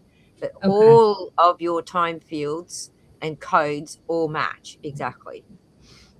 So much of this, I don't know what any of this means. So it's one of those like when CoffeeZilla was doing the math, I'm just nodding my head going, yeah, that sounds about right. I don't know. It's 11 o'clock at night. I just got home from work. I'm not doing math. Yeah, exactly. A lot of people glaze over with the maths. I'm gonna trust the experts. I will say in this video, you're going to do math, and the comments will be, no, you're doing the math. We're watching. Well, and we recorded that video with him before we realized that we could maximize the screen that we were recording on. So he was showing us like the spreadsheet and Brandon's pictures and stuff, but we had our screen and so it was a tiny little. So just to put it very simply for people who don't get it, the camera itself stores a lot of information about the photo it's going to take in the header of the photo. So you've got a header and you've got your body and you've got a footer. And your header is where all this information gets stored. And in a video, it's a lot more information because it's also storing frames and that information against the frames and how long the frame should be on the screen for, etc., especially with a flattened MP4. So this is actually forensic data that a forensic technician would look at to say this is an authentic copy or this is a derivative copy. And derivative basically means not the original, but re-exported through some other program or some other video editor. The two I just showed you where all the timestamps are zeroed out, that's a specific type of derivative coffee where someone's deliberately trying to cover their footprints. So they've used an app called FFmpeg and given it a command to wipe those shush dog, giving them a command to wipe those values all back to zero, set them all back to zero, basically. So it's a forensic audit of your photographs, and it passes the forensic audit, is plain English version. Unless Pun wants to simplify that further. Well, when you read this advanced thing, it should be in the voice of the narrator from Forensic Files. But yeah, the way the way that's helpful for me, and this is definitely an oversimplification, but think of it as the envelope to a letter, where the things that are written on the envelope are this metadata, and it could be stamped from multiple places. It could be. It could even have your fingerprint and even your DNA on the stamp. Yeah. Yeah, and it could have a lot more information on the outside, and it could go, you could have even more deep information, or you could have a bill of lading that's attached to the outside that gives you more information. So think of this as like the packaging and the information of how it got to how it got created, how it got to where it's going. And one of the things to keep in mind is, there's going to be like Windows and operating system dates, but the data that's associated with the picture is going to live in this metadata in another place. It's like hiding on the back of the stamp where you licked it, or the fingerprint where you closed the envelope, or it's hiding on the outside of the packet, but not where you'd think to look. Yeah, and a lot of times you'll see, like, if you have something on the outside of packaging has a serial number, there might be data encoded in that serial number, and people get familiar with that, like they know how to look for date codes and whatnot. But a lot of things also are, in real life I actually have this as an example. They're packaged with a ton of information that's different depending on what piece you need. And so what we're saying is, within the metadata, there's a lot of different types of information, and a lot of different information is only useful to certain people at certain times. But what we're really looking at is some of that information is in its own little packets, which has its own little packets inside of it, which has its own little Russian nesting dolls. So just to add to what Patrick said here, I had to fix the EXIF data in a bunch of my pictures because the data on my camera was off, and I also added location to my files. And my question is, how long did it take you? Because there is 0 seconds between all of Crystal's metadata, whereas this would have taken, at least, even if you just did it as a batch process through FFmpeg, still would be seconds difference. I don't know what any of that means, so. They do. The geeks in the crowd do. That means. It's possible to spoof, but there are so many data elements that, right, but most people are too lazy to spoof every single element, and that takes time. If you're going to go into the packet, which is inside another packet, which is inside another packet, that takes time to even just navigate into those packets to find those pieces, to change them, if that makes sense. Most people. There's also the knowledge aspect. You would have to know exactly what you're going to spoof. So we looked at something here earlier that was like a super convincing piece of data, which was the date the phone was created. Somebody would have to know that information to be able to spoof all of the phone information to say, oh, this is good. So there's pieces there you can validate if you have the know-how. Yeah, I had to look that up, what an ICC was, to be able to tell you that was to do with the phone manufacture date. Let me ask you a super paranoid question, because you've got all this, like, my phone stuff now, like, out here. Can somebody like figure out like how to theoretically like access my phone? There's nothing private in there, and it looks like whoever uploaded it removed all the GPS location data from it. So that would have been the only thing, and the best it would have come up with is location at the shop anyway, even if they didn't. But it looks like CoffeeZilla did that for you. I was looking for the GPS data because that is one of the provenance factors you would look at. but I Mhm. also understand if someone was protecting you and removing your personally identifying information, that's what they Mm. would have aimed at Yeah. first. So I didn't I find generally, that I don't know suspicious. what kind of information is in like within this stuff. I wouldn't even know. I wouldn't even know to go looking. So I have no idea. I don't know. I don't know what he did and didn't do. Right. To me, I it was looks just really relieved when we were recording. I was really relieved that I was, because I hadn't gone back through them in, a year, hadn't looked at them in over a year. And I was like, oh, I have one that has Brandon in the background. That's going to come in really handy. And I was excited about that. And I was like, yep, that's going to prove that it was like that night outside of everything else. Brandon, oh, is that what she looks like? I've never met her. Right. right. Yep. Yeah. And now you've got proof that he did, and both in Yeah. two different devices. You've got the Ring Yeah. device recording him as well as your camera recording him. Not only That's like, big. yeah.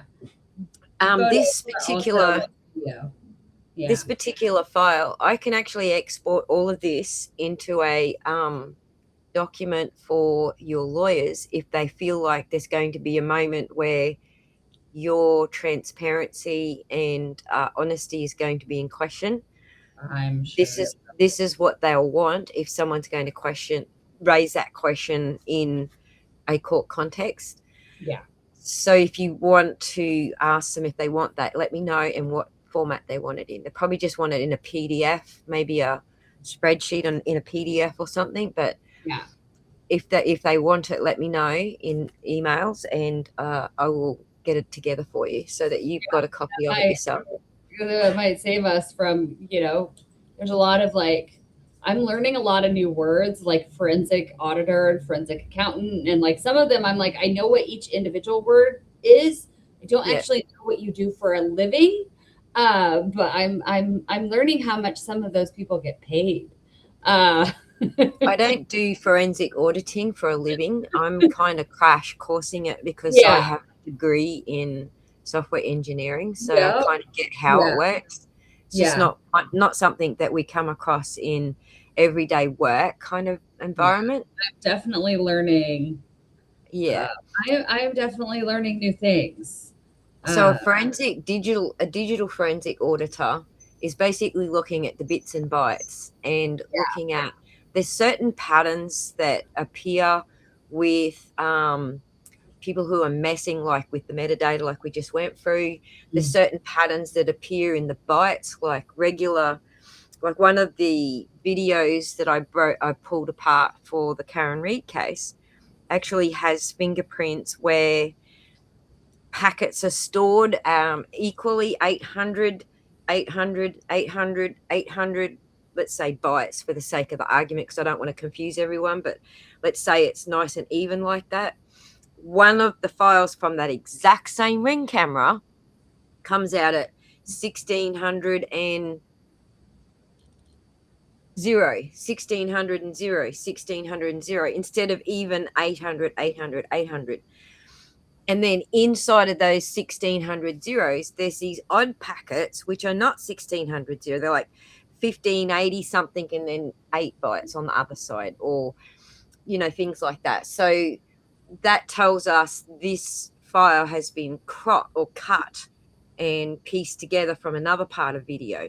You can literally see the cut marks where the video was cut. So that's what a digital forensic auditor is looking for, patterns like that. Sometimes when you use AI, they have specific patterns that they inject into the file to create the special effects or whatever that they're adding to your file. So we saw some of those fingerprints in the Karen Reed case in some of the dash cam footage. So that's the sort of thing a forensic auditor would look at. And you obviously know what a forensic accountant is. It's kind of the same thing, but looking at the numbering. And CR Tune is actually one of those.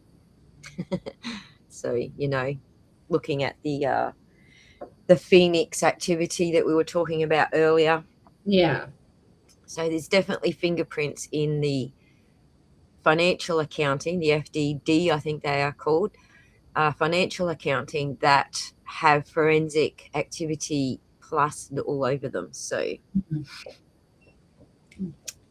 anyway, yeah, there was all that sort of stuff. See, there was even like the stubs weren't even right. Like the end stub at the end of each file, even those weren't right in the edited files in the Karen Reed case. So there was some major manipulation going on, like to a digital forensic degree, which only points to one person in that case. It certainly doesn't point to, anyone on the defense team. So the FDD has plenty of accounting material in there. That's correct. All right, so we're going to let Crystal go to bed because we know she's an early to bed person and she's been doing this for hours on end You're today. okay. It's okay. I just I was going to tell you, because Ben left, and if I go get food, then I have to create the dogs and I have to leave the house, and it's okay. You go do what you got to do. We'd love to keep you longer, but we don't want to starve the dogs or you. I just door dashed food, so I was gonna I was watching it and I was gonna be like, okay, y'all, my dinner's gonna be here because I've been left alone to feed myself, and it's been a long day and I don't want to, so I'm gonna let somebody else feed me. That's a good idea. And if you don't do the dogs at the same time, they're just going to sit there and drool at you the whole time, aren't they? Because that's what our mutt does. Yeah, they've all. It's fine. It's so funny because they've gotten really used to Ben recording, and they know that they're not allowed to make noise because then they get in trouble. So they'll put themselves in timeout in their crates. Like they'll go. But then one of them in particular is just dumber than a box of rocks. She knows who I'm talking about. So sometimes she forgets that she's put herself in the crate and forgets that it's not actually shut. And then she just kind of sits there and stares at you like, please let me out. And I'm just like, I can't. You're loose. Not the brightest. I love them. They're the best. But none of them are exactly like Rhodes Scholars here. Good on them. Yeah. Lemonade, did I tell you that the YouTube, when YouTube's watching court hearings, like pre-trial court hearings, YouTube actually spells when it's a motion in limine, YouTube actually spells limine as lemonade. So I just thought I'd share that joke with everyone so that when they hear me say motions in lemonade, I'm not mispronouncing it because I don't know what it means. I'm doing it on purpose. So Oh, wow. Ben's been gone a while. He had an appointment, so he went to an author event, like a book reading, for an author that we know. I don't know where, because we're in Portland, so it's really great. There's a lot of local authors. But he went to, I believe, Fond du Lis. I don't know if it was a new book launch or something. I don't know. I wasn't invited. That's all right, because he wasn't invited to the cafe the other day either. So yeah, and that was I was meeting the podcaster that I recorded with today. And it just happened like she's from a different state and happened to be in town like right before we were recording. So we got together for coffee, which was fun. It was less fun when I was driving home and I went to stop and get gas and I got rear-ended at a stoplight and then drove away. So that was less fun. It's been a long week. Do you have dash cam? I don't. I need to stop and pick up. I need to stop and pick up. And the cops were like, "You can file a complaint online. We're not gonna come out." And I was like, "This is cool." So I'm dealing with my body's a little sore. I'm really lucky though. My car is there's a teeny tiny little dent, but it's not much at all. But it hit I was expecting a crumpled bumper. So shout out to Nissan for the sturdiness of the bumper. It absorbed nice. So yeah, it was not. I got completely bloody walloped by a bunch of trees last cyclone. It came just before the cyclone came through and the wind was picking up. Yeah. tree right over in the forest in the paddock, far away from where my car was. I thought I'm going to move it out from under the fig tree because big branches come off that big tree when there's no wind. So I moved it right over next to this paddock. And what happened was a tree went in the middle of the paddock and it dominoed, hit the next tree, hit the next tree, hit the next tree. And I ended up with like 4 trees on top of my car. Oh no. See, So and mine was my, I don't want to be like it was my own fault because somebody hit me, but like it was the second gas station that I drove by. I was going to go to a different gas station, but I live in Oregon. I have not had to pump my own gas since I was in high school. We have laws around that. I don't like to pump my gas. I don't like the smell. It makes me feel physically ill. I have ADHD. I have a texture thing. I don't like the feel of it. So the first, like when COVID hit, Oregon like kind of changed their regulations around pumping your own gas. And now it's basically like you can offer both. You can either pump your own gas or there'll be attendants. And I was going to stop, but I've been spoiled. I don't even like to get gas in Washington because I don't want, or California because I don't want to get out and pump my own gas. Like I can fully acknowledge I have been spoiled. Oregon has no sales tax and I don't have to pump my own gas or touch that nozzle. And I am not ashamed of that. But I drove by the first gas station and it was self-serve. And I was like, nope, I don't want to stop there. So I put the next gas station in my GPS and then got hit getting ready, like stopped. Oh no.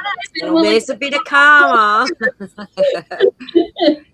We're actually the opposite in Australia. You have to hunt down a bloody gas station that has service. Otherwise, everything is self-serve here. Stick your card in. And there have been times where there has been more than one time where I was like in Washington because Vancouver and Portland, Washington are like there's a bridge apart. It's hard to pay if you're not paying attention where the border is. There have been times when I pulled into a gas station and just kind of like sat there and waited and got like progressively more annoyed because there's no attendant coming out. And then like realizing, oh yeah, I'm in Washington. They don't do that here. And usually I'll just like start my car and keep driving. Because at that point I'm not getting out and letting everybody realize what I've done. I don't like to pump my own gas. I don't like it. I've been fully spoiled.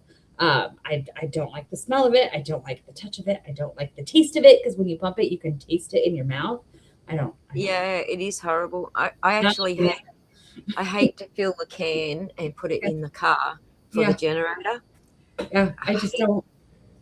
And I grew up out in the country, like I grew up having to like, lawnmower and like all that. No, I'm a grown up. I don't have to do that anymore.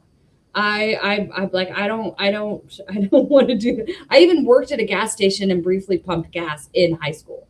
And I'm like, I don't, but the other day it did backfire on me because then I did. While we're on the topic, can we all throw hearts in the chat for my son who pulled that generator like 50 times this morning? Before it was probably more than 50 times.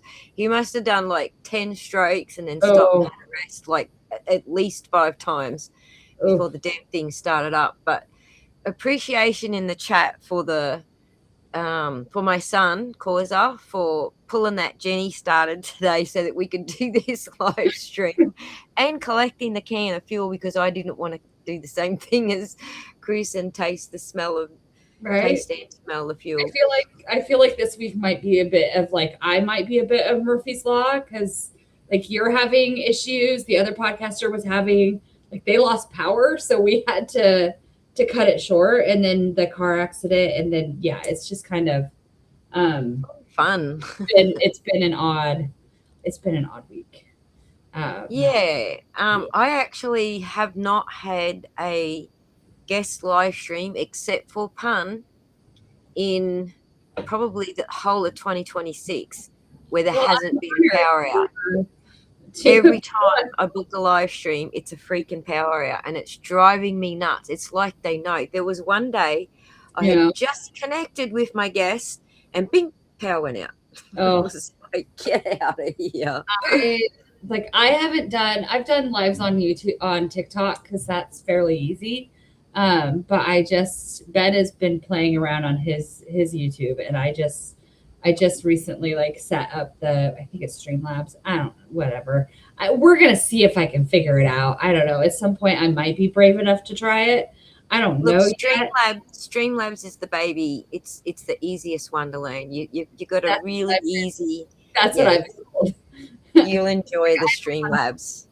I'm like, I'm self-aware enough to know that it's not something I'm going to invest a significant amount of time, because as soon as this is all like, as soon as this is resolved, this whole thing, like I'm going to disappear back into obscurity. Like I'm going to be the Simpsons meme of Homer, like back in the Back shrub. into the bushes. Yeah. That's going to be me once this is like all the legal and everything is like, is finally settled. It's just going to be like, I'm just going to be like, it's going to like fade to black and you're just going to be like, wait, where'd she go? So it's not something that I'm going to invest a ton of time in trying to figure out, but people have been asking. And so I'm like, I don't know. I don't think people want to actually sit there and listen to me ramble. Well, you'll be surprised, and you'd also be surprised when you hit a wave, how much extra income it brings in just because you have hit a wave. But I wouldn't rely on it because they come in waves. Yeah. Sometimes I don't want to listen to myself talk. And so it's really kind of a surprise that there are people that exist out there that are actually like tuning in to hear me talk. And so I always like have the impulse to be like, I'm so sorry, guys. I can't help it. I'm not, half the time I'm not sure what's gonna. I've actually experienced the same thing because I'm the only one in my entire family and friends and everybody who does tech. I'm actually banned from talking about tech. You are not allowed to talk about it. We have a barbecue. There's this one other girl. She gets into the tech a little bit because she does photography. We're banned. We're like, people stand in between us and go, separate. You got to have other conversations. I usually have Ben here giving like the little, like, I joke that I'm like, because I have ADHD. And so like my brain doesn't stay on any kind of track. It's like the kids' toys that you find at doctor's offices that have the little wooden beads that go everywhere.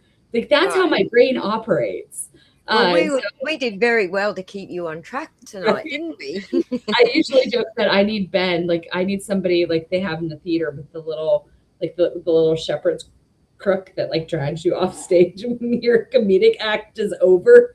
Like the little kitty brace to pull you back on track. So it's usually Ben that's giving me, like, you guys can't see on the camera, but it's usually Ben like poking me in the knee, being like, okay, stop now. But he left.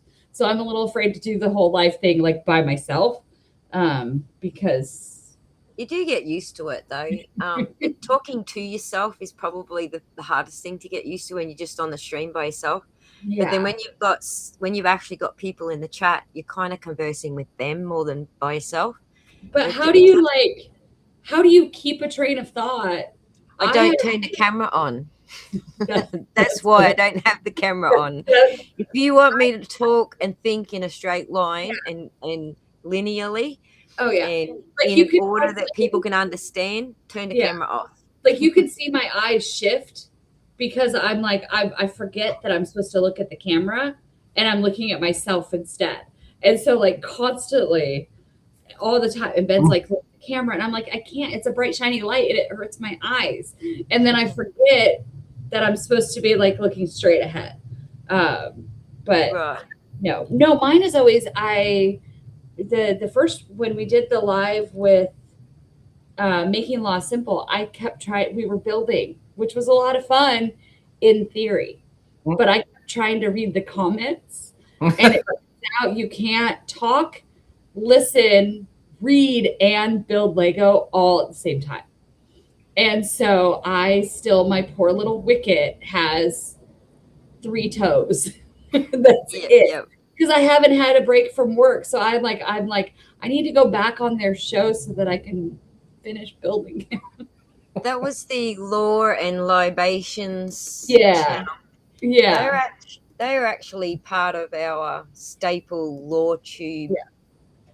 Yeah. It was really fun. And it was during that weird time period where we weren't under the restraining order. well, like we were named all over it, but we weren't actually named defendants. And so at the time, that was kind of fun of going. Our lawyer was like, well, just to be safe, like maybe don't talk. And so it was kind of fun to talk about stuff that was like outside of the case itself and just chat. So it was That's Valhalla Maybe Awaits and that one. MLS. No, I'm thinking of a different one. I'm wrong. Sorry. That was the Was it, or am I wrong? Wasn't it about MLS Making Law Simple? yeah, that was that one. No, that one we were fine. It was when I did the Psychwalker Studios. That was the one where we didn't talk about the lawsuit stuff. I have my timeline wrong. It's weird. Life is weird right now. That's all right. Yeah. I'm not very good with timelines either. If it's not written in an actual timeline, I'm very bad at them. So, that MLS and that crew, the law people in that crew, they all covered the Johnny Depp trial and became what we essentially know today as LawTube. And the Pope of LawTube is Nick Recader. And then when we moved into the Karen Reed case, a lot of them branched off into the Karen Reed case.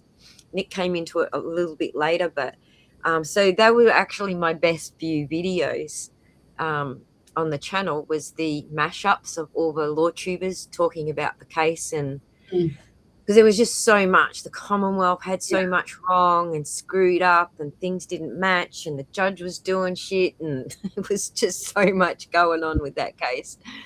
So it was fun to have all the LawTubers pull together, but that's how we know MLS and Valhalla Law and all the people that they hang around with. So no, I mean it was a lot of fun. It's one of the more interesting. One of the more each kind of thing that we do is like a little bit different, which is kind of fun. It's been weird how it's gone through so many different types of channels, which is really interesting. So I was put Rose's comment interrogating you less. Are you being interrogated less now?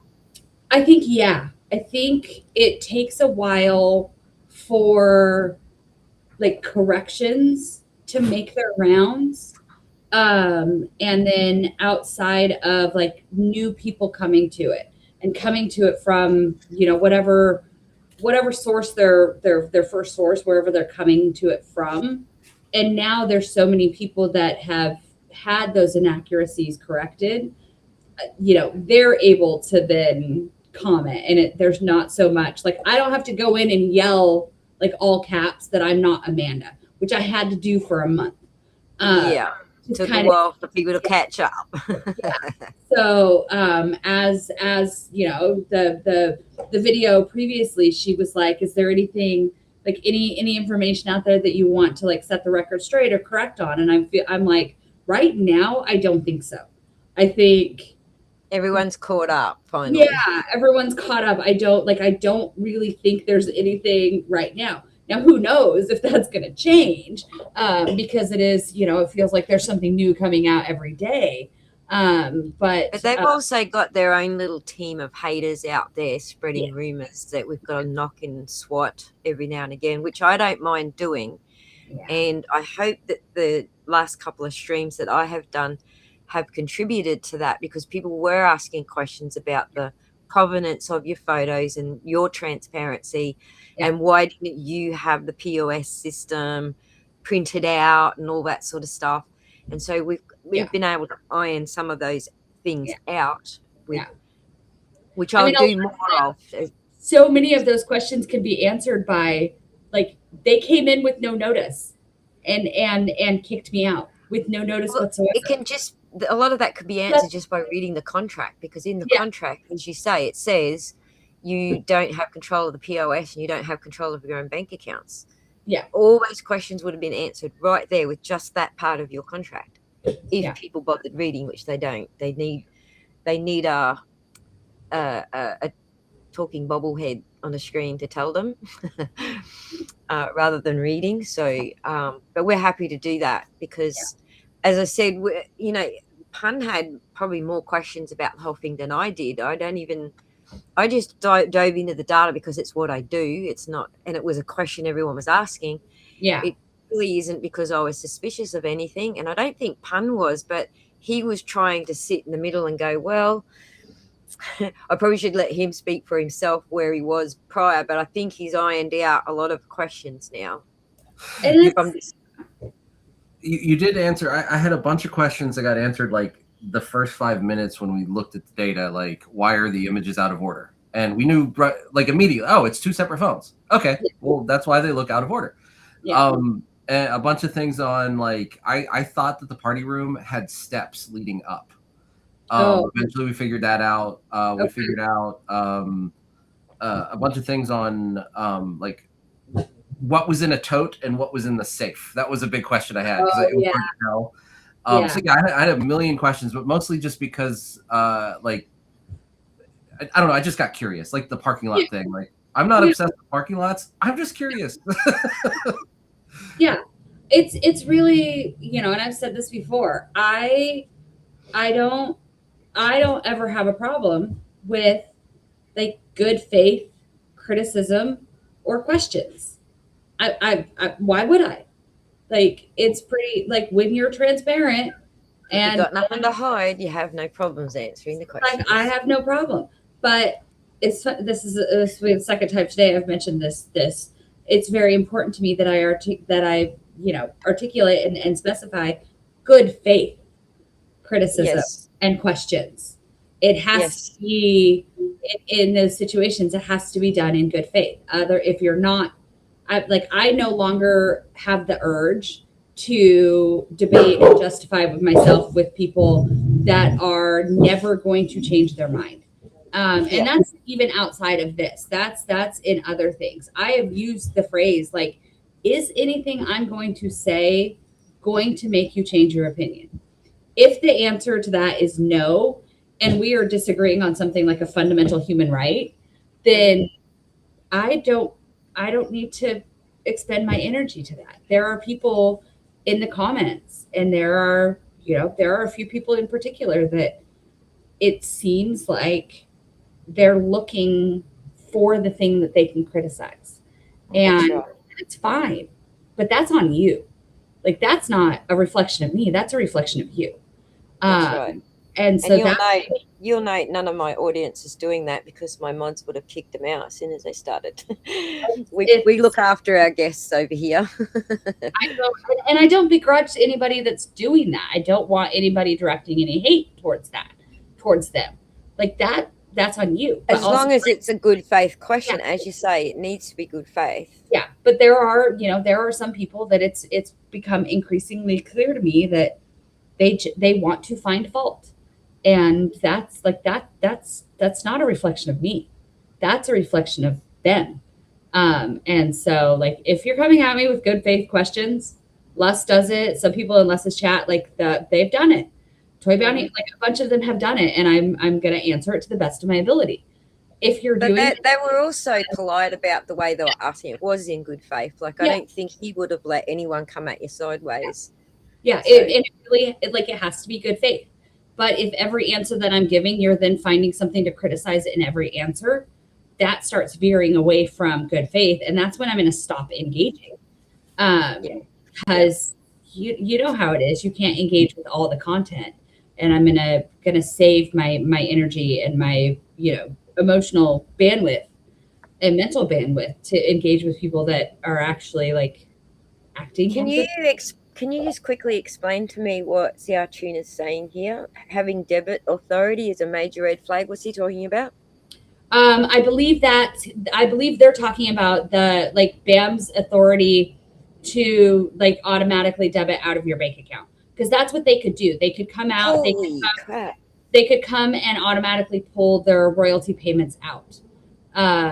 They would send. That's why they don't let you have your own bank account. That's so. I'll clarify. Like I assumed the bank account. Corporate had the bank account that I was accessing and using as the store manager. When we purchased the location, because there was some blurring of like when I was acting as owner and when the paperwork was actually like signed, and the small amount that was in that bank account, and the fact that they had me pay like state taxes for the year that I was managing, Yeah. despite it being in violation of the Gotcha. franchise agreement. I was still willing to do that because when you act in good faith, Yeah, we'll break the rules They- when we wanna. they transferred the bank account to me. They were supposed to transfer the full control of the bank account to me. What ended up happening is the bank account did an internal audit right in the middle of that store sale, and sent me a letter and sent them a letter saying, hey, we need you to come into the bank and verify who actually owns this account before this date. And so I reached out and I was like, I got this letter. I need you to do that. They just never did it. And so that's when you're talking about control of the bank account in our lawsuit, that caused the bank to freeze our account, which then caused rent checks and toy house checks and utility checks and That payroll caused the defaults. to bounce. So And they then- could now do the emergency default intervention. So every one of those checks, those payments that bounced back, So because they did the take would then they- add a penalty fee, which then they puts did the emergency default first and then caused all the defaults and then retroactively went, this is why we did it. like that happened right after we purchased the store. That happened within the first few months of us purchasing the store. And then it was, okay, we're going to set up a payment plan to make those payments to catch up. Because when you're every time you're overdraft, you're losing more money because you're paying extra fees. Interest And and so fees. you're paying those bounce check fees, you're paying those penalty fees, you're paying the $1,000 late rent fee, right? So you're adding additional. So then corporate was like, it's okay, like it was our fault. We'll let you do a payment plan. And so when they're talking about the debit, like outside of control of the bank account, what corporate could do is directly debit your bank account for those royalty payments. And that took place when the information, the lawsuit came out about the California stores. One of the first things that they did was notified their bank. We no longer give authorization for them to debit our account. And then went back and told corporate, like, we're going to pay you by check. That's one of those control things that corporate has. If you don't make your royalty payments in time, we can just come and take it right out of your bank account. So Gotcha. engineered default is a term that my attorney has used. Nice. So yeah. Weaponized engineered default. It's something we- that like Relic has talked about. Last Relic has talked about being familiar with as well. That's right. I've found his input extremely valuable as to putting the pieces together, because the BAM website is so complex and so much to read. So hearing personal accounts like his has actually helped me to wrap my head around the pattern and how they're doing it. Sorry. Oh no, sorry. Go ahead. I was just going to say the BAM map's awesome for people who want to dig into every single detail how they've done that. So I was just going to say, like, I was going to say, like, I appreciate the BAM map because sometimes the timing is almost perfect, because they'll be like, Relic can talk about stuff that I can't yet. Like, I can't really talk about. Like, he can say things and other people can say things that I can't in the context. Because he's the other side of it all, he's free to talk about it now. Right. And there are some things that I can't really talk about. And his freedom of his opinion of Josh and Brandon is one of those where I'm like, dude, I'm a little bit jealous that you can just like say what you think about them. But it was funny. I appreciate the BAM map because I was being asked questions about the buy process of like the percentages and about how the buy calculator works and all of that in the last couple of days. And then the BAM map updates with the actual buy calculator being released. And I was like, this is great. It's now in the public and I can talk about it. Because some of those things that corporate is still trying to cling to, the proprietary information stuff. None of that is really relevant if it's a matter of public record. if you are, that's like, and the dumb thing is that they made it public. They can't even go, oh, trade secret, because they made it public. I'm just gonna point out the fact that these are the people that claimed I was a bad business person, and that claimed they were concerned that I was not going to represent the brand correctly. And I find it a little bit ironic. Yes, the irony. Yeah. I agree with you there completely. Yeah. So I was looking into that myself. I don't know if it's true, and it is opinion, so just so everyone knows, but I was looking into, can you claim a trade secret on something that you made public? And the answer is generally no. So that's just a general thing. That's nothing to do with them specifically, or any particular thing they've complained about specifically. I just wanted to know because of curiosity. Yeah. Sometimes in my brain, I like to imagine, and I'm just like, this is me. This is not. It's for legal purposes. I'm joking, but sometimes I really kind of like to, like, I don't know who is behind BAM Map. Like, I don't know the real people, right? But I'm just saying, like, sometimes I like to imagine that it's Matt back there just being like, I gotta get rid of this asshole, and so I'm gonna just give them all this stuff. I know it's sorry. I'm sorry. Well, they've got a good cheerleader because Rosie is fully plugging them on every stream that she can. So they've got a great cheerleader. Yeah. So I don't know who's behind it either. Like, sometimes I like to imagine that it's Matt McNeff just being like Deep Throat, his own brother, right? Oh, that came out outside of the historical context of who Deep Throat was. That came out unintentionally. That is not how I meant that. I thought you said dethrone, and then I had a double take. I was, oh no. I was talking, Ben and I were talking about that. And I don't remember the context yet, but I said something about like Deep Throat, and my kid was like, Mom, you can't say that. And I was like, we need to have a history lesson right now. You need to know. So yeah. So sometimes Rosie said the people behind BAM, the BAM Map, I heard it was 3 raccoons in a trench coat.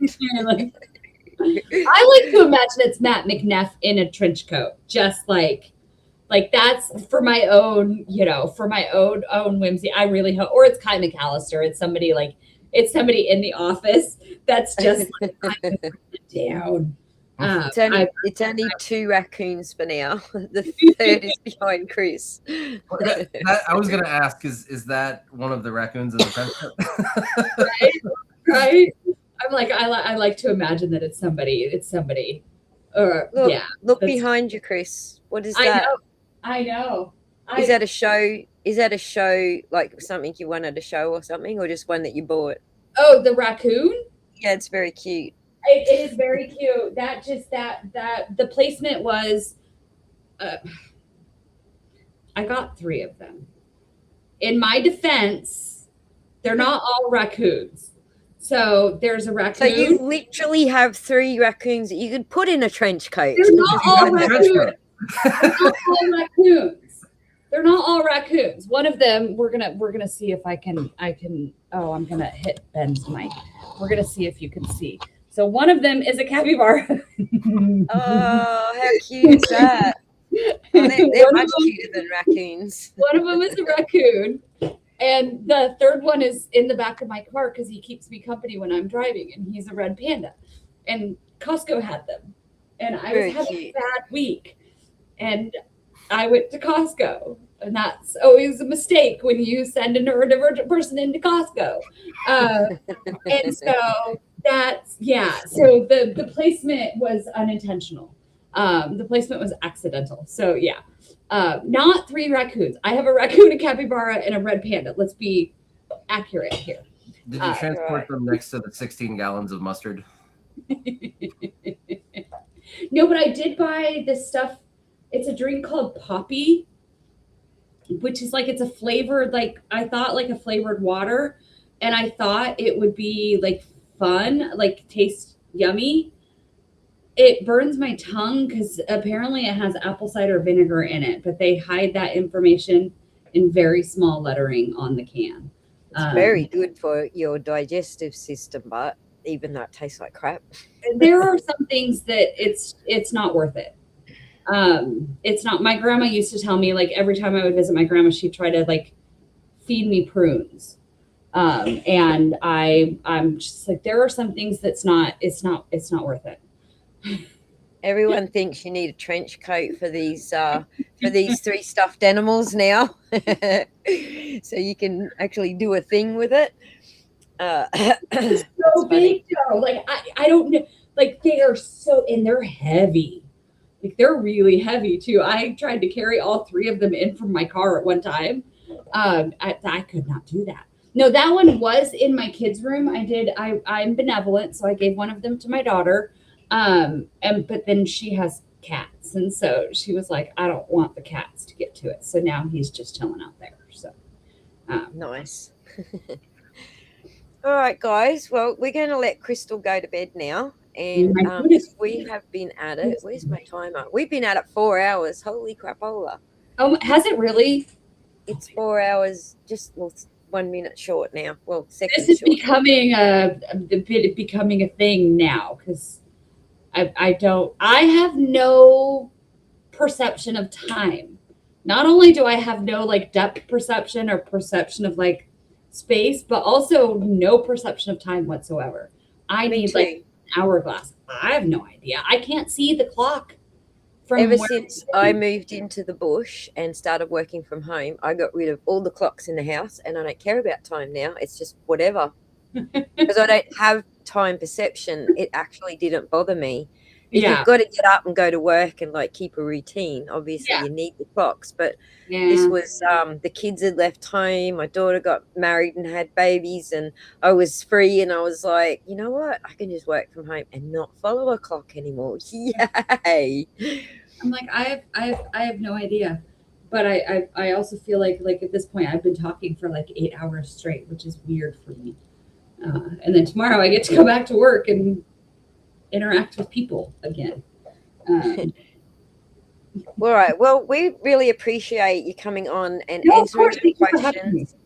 And I will, as soon as I've got a little 3D diagram ready, like it'll be a little walk through the shop, and then we'll work out how to get the Lego numbers to sort of pop up as we walk through the shop and whatever. We'll work something out with it. Not sure how we're going to do it yet, but I got Claude working on it in the background. Well, and if you have questions about, like, I know there's some video, and some of the video from that night helps like a larger frame for the store itself. Or if you have any further questions about where everything is supposed to go, you could look, send me whatever you want to. If you want us to talk about it and go into it in more depth, I'm sure. I mean, you can send me, like, if you have any questions about like where something is. We'll definitely do that. I do absolutely want a copy of yours and Brian's Excel spreadsheet. Yeah, because I that's the next bit of data I want to jump into to see what they left off their spreadsheet. Because I don't feel CoffeeZilla did a very good job unless he had your spreadsheet. I mean, he did. We sent him that. So he merge the two together? I think so. If you go on his Patreon, there's one where it like I'm pretty sure my spreadsheet and Brian's spreadsheet are the exact same. I'm not certain, but I don't know that I updated anything between sending it to him. I'm genuinely not sure. I haven't really looked, but I know on CoffeeZilla's he went through and kind of lined up between what corporate provided and my spreadsheet, and then what he could see in the pictures himself. Right, because he did ask, do you have this one in the store? And he went, no. And then do you have that one? He went, maybe. So, But I mean, for me, our lawyer has all the images, and like I can understand the interest for people online.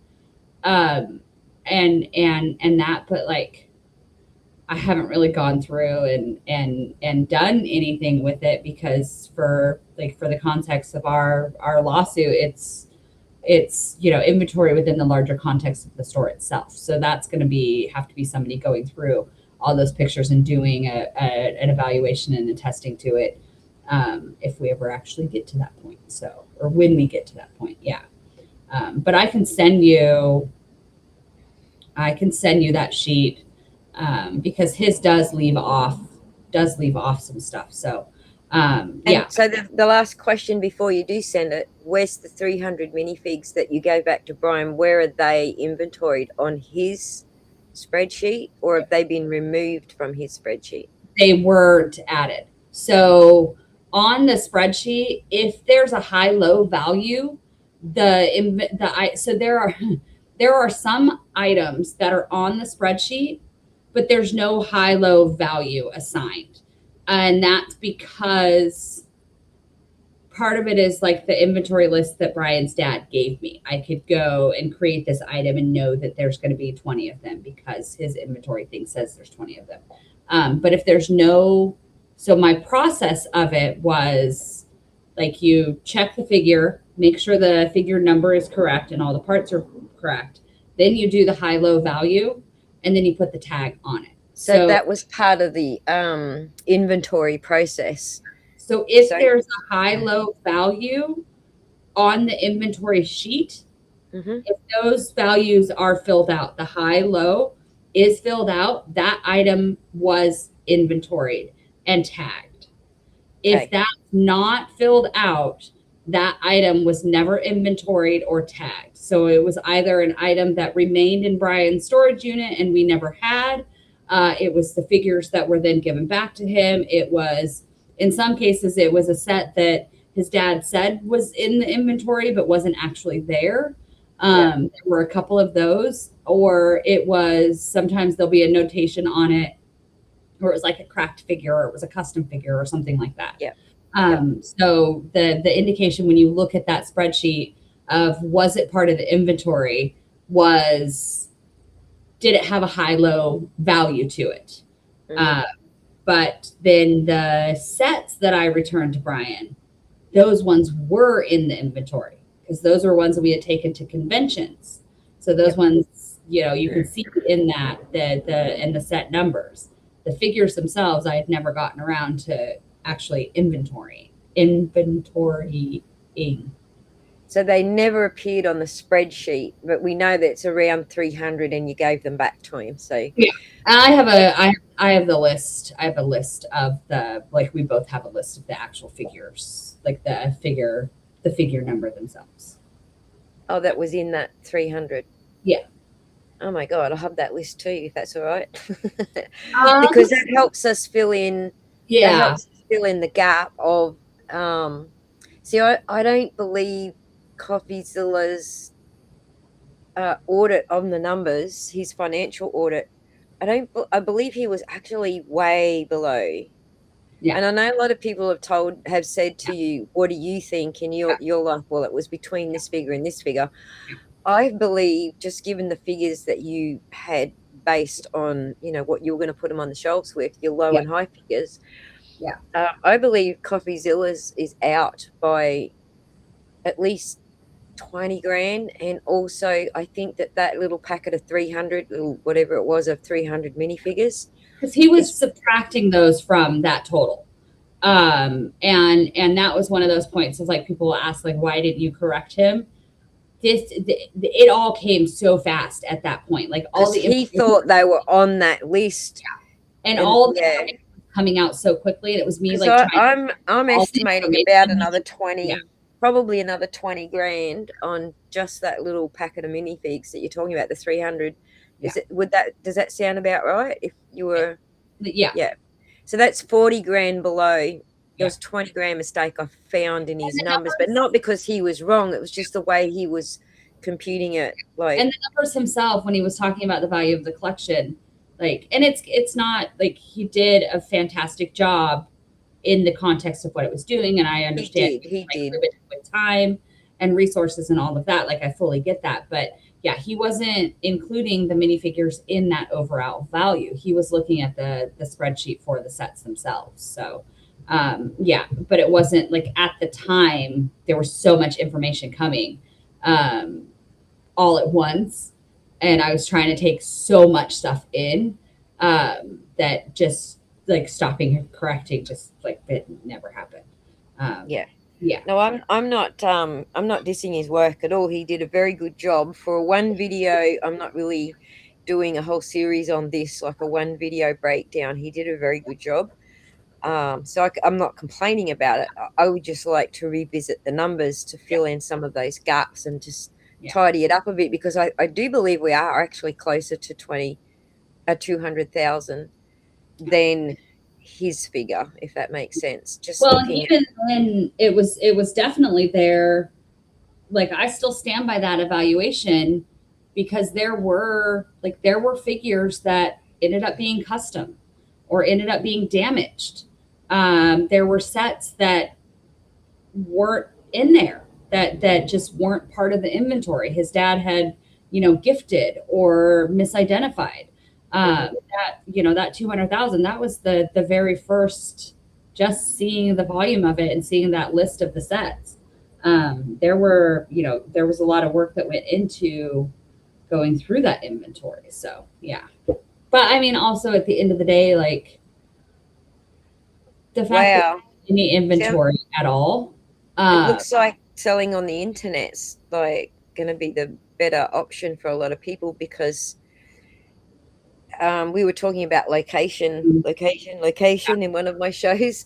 If you tried to sell one of these cloud cities in Australia, you probably can collect a lot more than 20K, because they're very rare. They're even more rare in Australia than they are in America or Europe. So well, and Bricklink, that's why we use Bricklink to evaluate everything, because you can break it down by how many are for sale in each country. And so we used Bricklink to price everything that we were doing in the store, to price, how we were buying and what we were selling stuff at. Because it was the purest and most consistent source for stuff like pricing. So Taro is also correct. Taro, sorry, is also correct, because it's just like any collectible, whether it's antique furniture or antique cars or whatever. It is only worth what the next person's willing to pay for it. And part of that is why we had that high-low value. If we had to drop the price, if we were having a sale, if we were offering, a discount, part of that was that high-low value, because markets fluctuate, particularly when you're looking at something like collectibles. Values fluctuate every time a new set comes out. It's going to change. We now have confirmation it was 300 minifigs loose. Okay, let's get the numbers right, because that's what we got Crystal on here for. Didn't mention the over 1,000 minifigs. This is the rumor that we were trying to clear up by asking you that question. So we know that the loose minifigs everyone's talking about, there was 300 of them approximately. That's the ones that we're trying to make sure everybody's got the number right. It wasn't 1,000. 327 minifigs. There you go. Exactamundo. 327. The exact number. 327 minifigs were returned to Brian. Yeah. All right. And I'm gonna make in my little I'm gonna make a short video for that too, just to make sure that it's shareable and people can get the word out there, and people can stop saying it was 1,000. Like the freezer bags full, like the language, and sometimes that's why it's important to be like accurate and clear and pay attention to the language that you're using. Like there's no shade at Sheldon for how he phrased that. But there has definitely been some having to clarify of like the 327 minifigures returned to Brian were in the original bags that Brian's dad had put them in. And then those individual bags were then put into like Ziploc freezer bags, separated out by era, essentially by episode, right? Yep. Or by like, here's all of these troopers, here's all the, you know, the Hans, here's all, right? So that, because they were duplicates. So then if I was running low, it'd be really easy to pick one out and price it and put it like on the, in the case. Right, especially if you've already got the first one priced, just stick a tag on it. Yeah. And then that, those then were put into like a plastic storage tub with a lid. And that's how they were being transported. But then the other, like the other bag of minifigs, like that's the plastic baggies of individual minifigure parts that were never inventoried. And that was things like the weapons and extra weapons and pauldrons and, you know, bags and bags and bags of guns and blasters and stuff like that.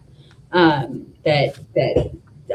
talked about this before, that were going to be purchased under like a premium, a higher bulk rate, once we've gone through and made sure that we didn't need any more of those parts, then the store was just going to purchase them.